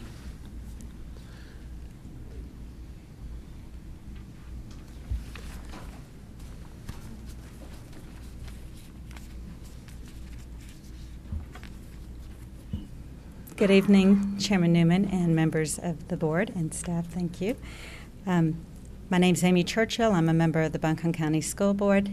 Just wanted to take a moment to offer my sincere appreciation for your thoughtful leadership with what I know is sometimes a very thankless job and a difficult job, deciding how to make the best use of limited resources to impact the community in the most positive way to ensure that Buncombe County is future ready. One of those ways is through our public education system. I have had the privilege to work with most of you, and I'll get to the new ones soon, on many projects that have been a success for our students, such as technology, Western North Carolina's first STEM-themed high school, Global Education Initiative, Graduation Initiative, and the list is too numerous to mention in this short amount of time, unless you want to give me a few more minutes. Most recently, you recognize that in order to recruit and retain the best of the best, we needed to assist our certified staff and instructional assistants with the ever-increasing cost of living in this beautiful county and compete with surrounding counties by committing to a much-needed increase in salary supplement. I am grateful that you are a board that honors its commitments, and I thank you for that. On a final note, I'd like to just also invite the community and those that are sitting here in the room tonight to come and visit any one of our classrooms where status quo doesn't reside there, but innovation does. Every day, our teachers are thinking outside the box, and they are producing excellent students who are going to be excellent leaders in our community. Thank you so much, guys. I appreciate it. Thank you very much. Just one other, Commissioner, I have one suggestion just in light of how long the public comment is going, which, by the way, I just want to say we totally welcome this, and this is why we're here, so I'm not saying this at all to discourage it. I know we all really appreciate it. But I just did want to have one other suggestion. I don't think anyone had any questions about the consent agenda, so if we could have a motion to just approve the consent agenda. I know there's a number of staff and others in the room that are basically waiting for us to get to that. So move. Second. All right, there's a motion and a second to approve the consent agenda. All in favor, please say aye. Aye. Aye. All right, thank you.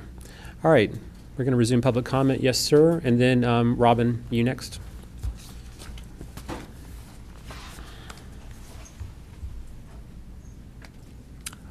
Hi, my name's Jim Boyer. I'm a Buncombe County resident, and I'm here tonight to support my friends that are in the Ridgecrest neighborhood. There's been a lot said already. I'm going to keep my comments very brief. What was not yet pointed out was the entire neighborhood out there is zoned R1, with the one exception of the former Madison Inn property, which is zoned R2, and that was the basis on which they were able to obtain the conditional use permit that they got in December. And construction on that project began in January, although they didn't have any permits until April. And that was because of the concern of the neighbors and calling Matt Stone at the building department. So I'm just concerned for my friends due to the apparent flagrant disregard of this developer and this contractor, and for their disregard of the county review and permitting process, and the negative impact these activities are having on this particular neighborhood. Thank you. Thank you. Yes, sir. And then, I'm sorry, Robin, you come, and then you'll be next, okay? Sorry about that.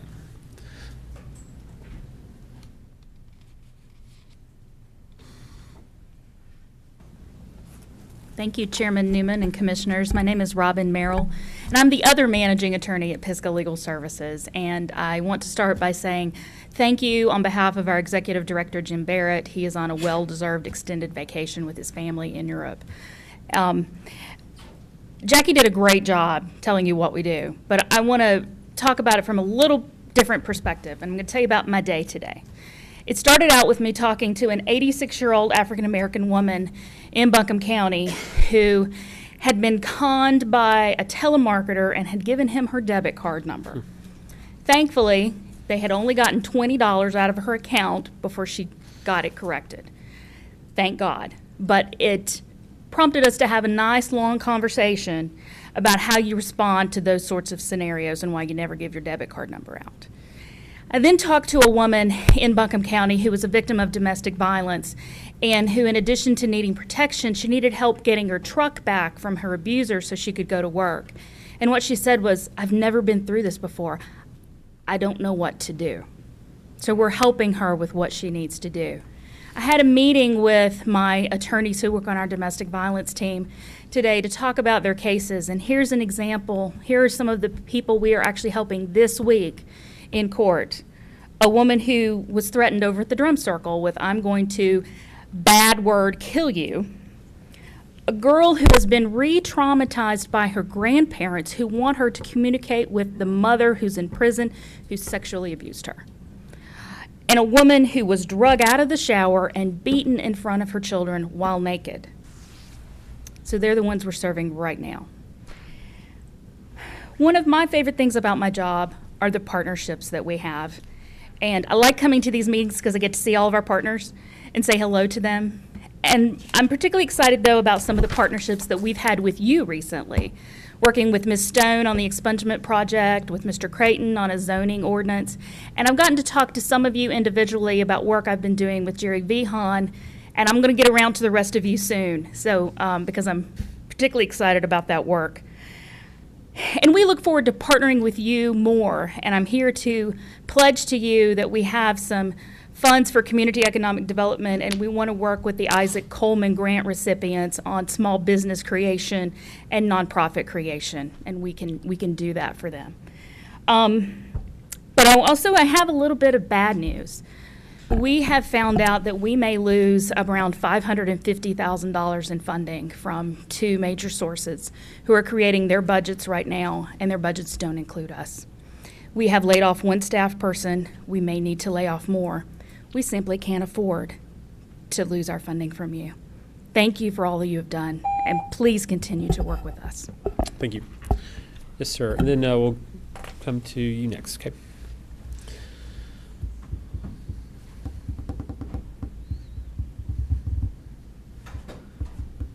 Thank you, Commissioners, for this forum to allow us to express our opinions and our thoughts on certain issues. My name is Brian Chapman, and I am a resident of Oak Forest in South Asheville, and I won't go through a lot of the comments that have already been made, but I'm here to support those three individuals that have spoken earlier about the new proposed apartment complex being, or proposed on Overlook Road.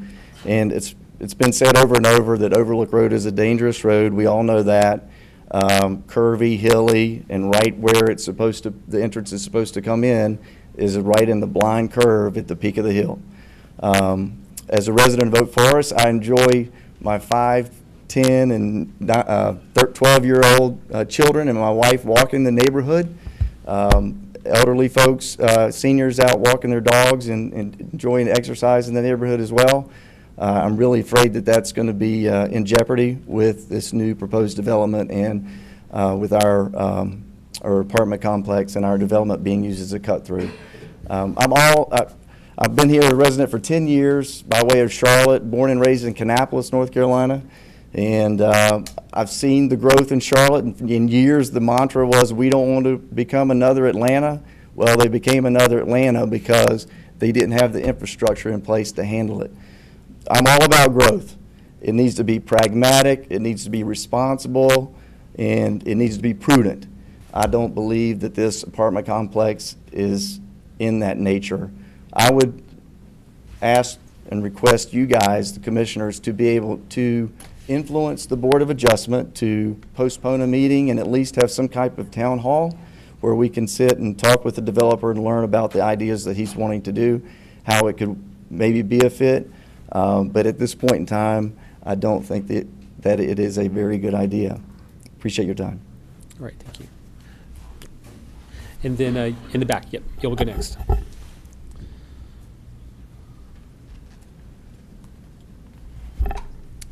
Good evening, Chairman Newman, commissioners, and staff. My name is Mike Marcus, Assistant Director at the Center for Craft, Creativity, and Design.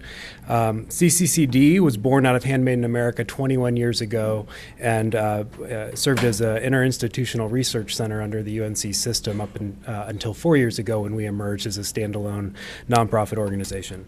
As you may recall, CCCD submitted a community grant request for your consideration to provide the remaining funds necessary for the art space affordable housing feasibility assessment. These funds would close the $28,325 funding gap that currently exists for the second phase of the project, known as the Arts Market Survey. Other projects include the City of Asheville, the Community Foundation of Western North Carolina, Ted and Terry Van Dyne, and the Duke Energy Foundation. This is a community-based initiative with widespread support from artists, arts organizations, and civic leaders. ArtSpace is the national nonprofit leader in developing affordable spaces for artists and creative sector businesses. ArtSpace recently submitted a preliminary draft that emphasized the unique assets that we have in our community and the level of risk that they are at, given the rising property values here. It's important to note that this is not only an arts-based project, but an economic development project that prioritizes affordable housing, livability, social equity, and workforce development. Multi-tenant, multi-use creative spaces generate economic revitalization and development. Every artist is, in essence, a cottage industry, and arts facility projects are catalysts for private and public investment. We have brought forward an opportunity to bring a nationally recognized nonprofit developer to the region for a minimal and well-leveraged investment. This is a project-based request that serves the entire community, and we would be honored to welcome the county's support and investment. Thank you for your time. All right, thank you. Yes, ma'am, in the back. You'll be next, and then, sir, could you go after her? All right, great.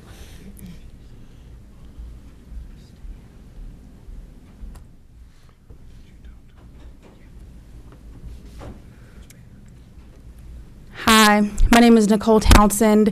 I don't know most of you sitting up there. Who am I? I'm a black woman and I'm a community organizer. I had no intentions on speaking this afternoon, so please forgive me if I fumble upon my words. I'm a part of a group called 1 Million for the People, and I'm working with them to get the city of Asheville to reallocate the proposed $1 million for the Asheville Police Department. I want to take a moment and read 2 quotes, the first one being from James Baldwin, and it says, "I don't know what most white people in this country feel, but I can only conclude what they feel from the state of their institutions." I want to read another quote by Dr. Martin Luther King Jr., and it says, "War has a moral responsibility to disobey unjust laws." If you do not agree with that, and if you are not willing to disobey unjust laws, please don't show up at another prayer breakfast. Police departments in the South began as slave patrol. Therefore, police institutions have been founded upon white supremacy, which means they are inherently perpetuating white supremacist culture. $1.2 million for the Sheriff's Department will not protect the rubble it serves. It will only continue to ignore the roots of our problem, which include but are not limited to urban renewal, gentrification, the lack of reparations, poverty, and capitalism. Families will continue to be torn apart due to immoral citizenship laws, and once again, black and brown-bodied humans will once again be reminded that our officials lack the humanity to dismantle the systems and structures that keep us oppressed. Thank you. Great, thank you. And then you can go next. Good evening. Thank you for your time tonight, especially given so many worthwhile causes and agencies and nonprofits tonight. I really appreciate. I understand the allocation process is arduous at best. My name is Jeff Sodoli. I'm the executive director at the Mountain Child Advocacy Center. Some of you know us as the main nonprofit in town that directly addresses all the child sexual and physical abuse as well as neglect cases in the county. In Buncombe County last year, 2016, we had just under 5,000 cases that were screened in for child abuse and neglect. If you look at that over a span of a year, that's about 14 cases per day for 365 days a year. It's obviously a significant issue, and we want to thank you for the years of support, both when we were the Child Abuse Prevention Center and as we have moved forward into becoming an accredited Child Advocacy Center. So we provide multiple services, intervention, prevention, and responding to child abuse, but probably the one I want to talk tonight about just real briefly is our prevention program. We work with K-5 children throughout the county, and in fact we just finished up for this school year and we were able to reach just over 9,500 children with our Recognize and Respond personal safety class to try to help children understand how to protect themselves. We are the only agency in town that provides any type of child abuse prevention, especially in K-5. And why do I want to talk about prevention is, as many of you know, you're aware of the ACEs study and other CDC studies that have talked about the impact that trauma and abuse and neglect have over the course of a lifetime.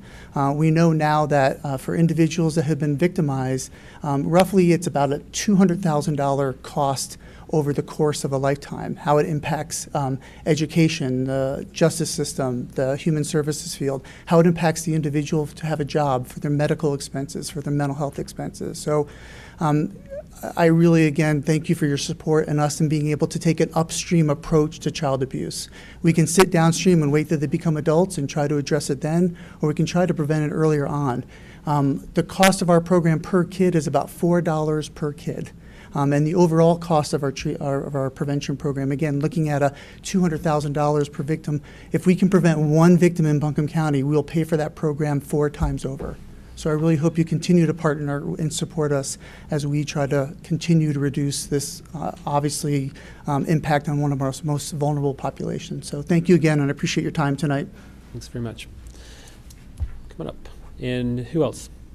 All right, sir, you next, and then who else do we have still? All right, and then Jerry will come to you third. We'll get to everybody. Go ahead. Hello, my name is Michael Collins, and I'm an organizer with $1 Million for the People, the campaign that Nicole told you a little bit about before. We are a pro-community safety movement that advocates for investment in our local people and not police.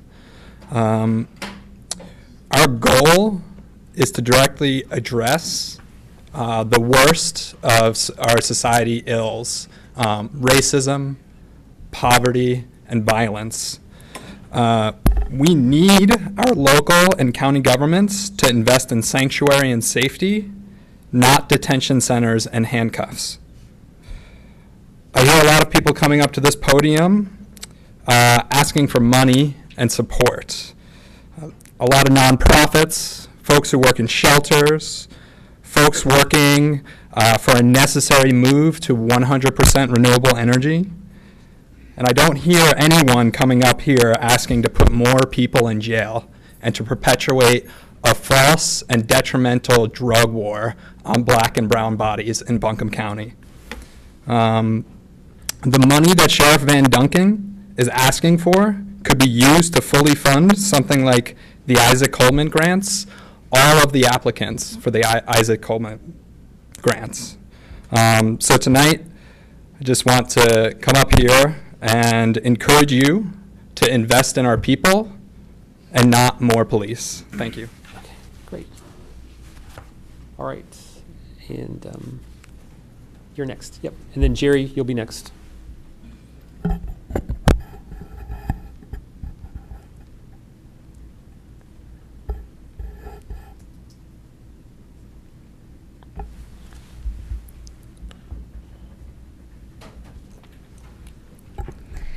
Hi, my name is Dewana Little. I know some of you up there.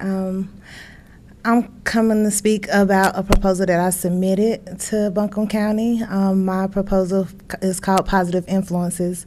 And the reason I want to speak to my proposal is because a lot of things that has been spoken about, all these proposals that has been presented to y'all and presented tonight, have a lot to do with what we're trying to do as grassroots organizers within our community.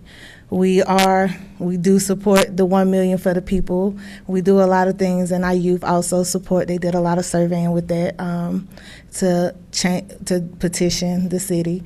But our youth are struggling. There is a real issue with our youth. Y'all have seen the state of Black Asheville when Dr. Mullins presented it to you a few months back for the Isaac Coleman Initiative. We are really dealing with issues within our community. We are on the ground within these communities. We live in these communities, especially the marginalized communities of the city and county. And we are working closely with these youth. I would like y'all to really consider, I know this is our first time applying to the county, so I know it's more likely to fund programs that y'all already done funded before because y'all had a chance to see their success, but I would like to ask y'all to give us an opportunity to show you what that funding can do for our community.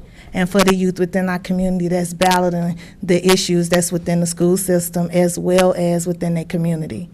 They are dealing with multiple levels of trauma and stress and social pressures that unless you living through it, you really can't understand or relate to. And we are really working hard to work with these kids. And for all of the programs that's in the Positive Influence proposal, we fund it out of our own pocket and we work. So half of our income is going towards supporting these kids. And we would like to ask the county to support them as well.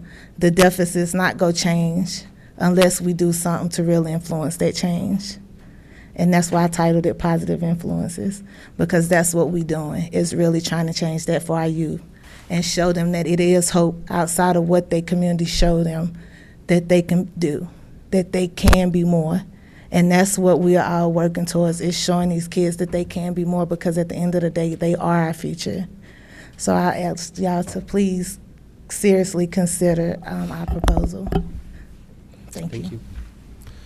Mr. Rice? All right, and who would like to go after that? Sheriff Duncan? And then Don Yelton. And then we'll get to you guys too, don't worry.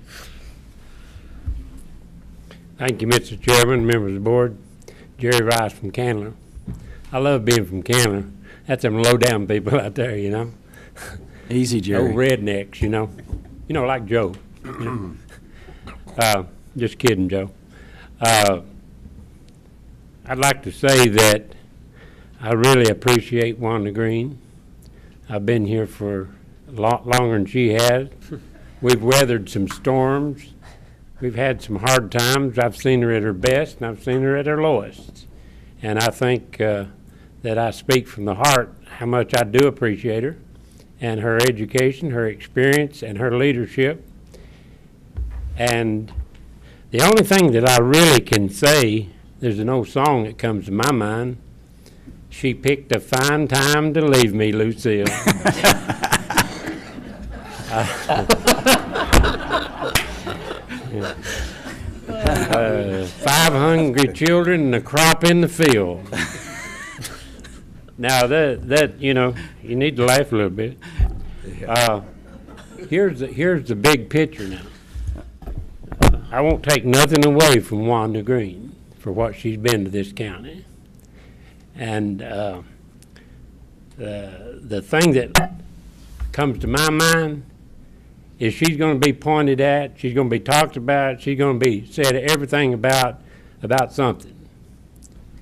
But it ain't about Wanda Green. It's about the leadership that's sitting right there, you 7 board members. They've been board members before you, and they're going to be board members after you. Wanda Green, the attorney, the tax assessor, the clerk, they serve at the pleasure of this board.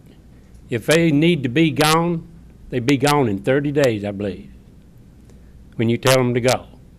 So if you've got any gripes and complaints about Wanda Green, you better look at yourself first, because it ain't about Wanda, it's about the leadership that we have here before and after. So don't blame the county manager. She's doing what you are giving her opportunity to do. And if you don't like it, tell her to leave. I think she's picked a good time to leave myself. So I'll help you with the crop in the field, you know, because it's going to go on. The crop in the field is the things that we've dealt with every day of our life while we serve here in our community. So thank you, Wanda, for your help. All right, thank you. Sheriff Duncan, and then Mr. Yelton next.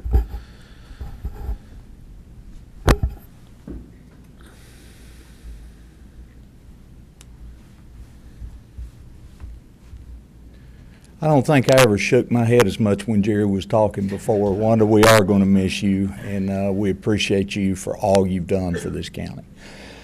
Mr. Collins' group sometimes comes to the city council and presents, and a lot of times they present without any counter argument. And what I would like to say to you, commissioners, is when I look around this room, I see a lot of folks that your sheriff's office partners with out in the community, and a lot of folks that would vouch for what we do and as far as the character of the men and women that work there. I think when you look at what happens when you disconnect police from community or law enforcement from community, the true victims are the people who live in those communities. And please don't misinterpret what I'm saying. Hold us accountable. We should be. We're given quite a bit of power and authority, and we're quite a bit of your budget. And you should hold us accountable for the outcomes and what goes on. But what I would say, in an impassionate way, if you ever listen to kids who are debriefed that live in those communities after shootings occur, you do not want to disengage your police and your law enforcement from your underserved communities. They need us more than anybody. And I look forward moving forward with the community partners in the room and making those conditions better and making sure that folks are safe and taken care of when they go in to deliver all the services that the county brings. Thank you. Thank you. Mr. Yelton, and then who would like to go after that? Pam, why don't we go to you, and then who else? All right. Lord of mercy, I feel like a mosquito in a nudist colony. So many places to go and not enough time to get there and cover them all. I'm a lifetime resident of Buncombe County, except the 5 years I went off to get a bachelor's degree in biology and a master's degree in environmental system engineering. And you've heard a lot of bull tonight, okay? I've seen this happen every year. Everybody lines up at the public trough, wanting their money. Well, I understand I sent you all an email, but nobody got it. Something happened to the email. And the email basically said this. I read in the paper where they were blaming Wanda Green. And Wanda and I didn't start out too friendly at all. Matter of fact, I sued her. You remember that, Wanda? And I used to sit in her office with my legs stretched out across the door reading her mail. Remember that? So, you know, she's seen me at my worst. And in that email I said, I read in the paper that Wanda Green is blamed for buying $6.8 million in land. That's not true, folks. That land was owned by the city of Asheville. It was given in an exchange from Hendersonville to Asheville to build a wastewater treatment plant, but somebody didn't want that crap shooting out in the French Broad River next to that big fine Biltmore house, so they decided to do away with it, and that's why it had to be bought. Now, the other thing, they said something about salary. It's the salaries, you know, she'd increase salaries. Well, I remember a little phrase called South Carolina. I bet you do too, Hal. In a memorandum of agreement between you and Duke Power that nobody caught. And my message in that email was exactly what Jerry said. You can't blame Wanda for the $500,000 debts over her head, because she didn't put that debt there. She figured out how to pay for that stuff, but that debt was put there by the county commissioners. And guess what?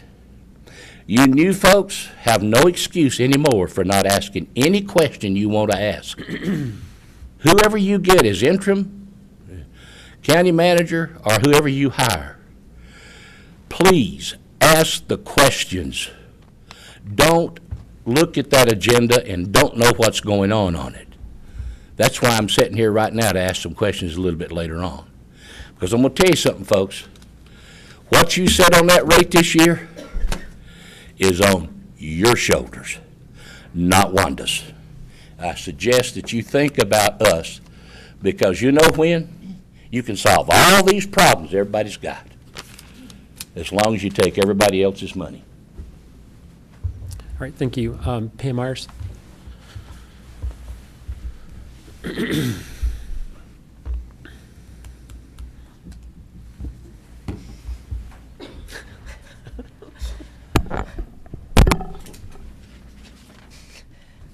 It's for real.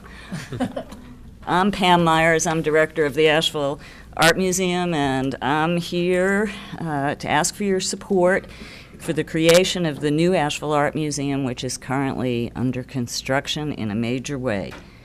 After 10 years through the recession and involving many, many supporters, we are building the anchoring cultural organization for Buncombe County and for the future of our community.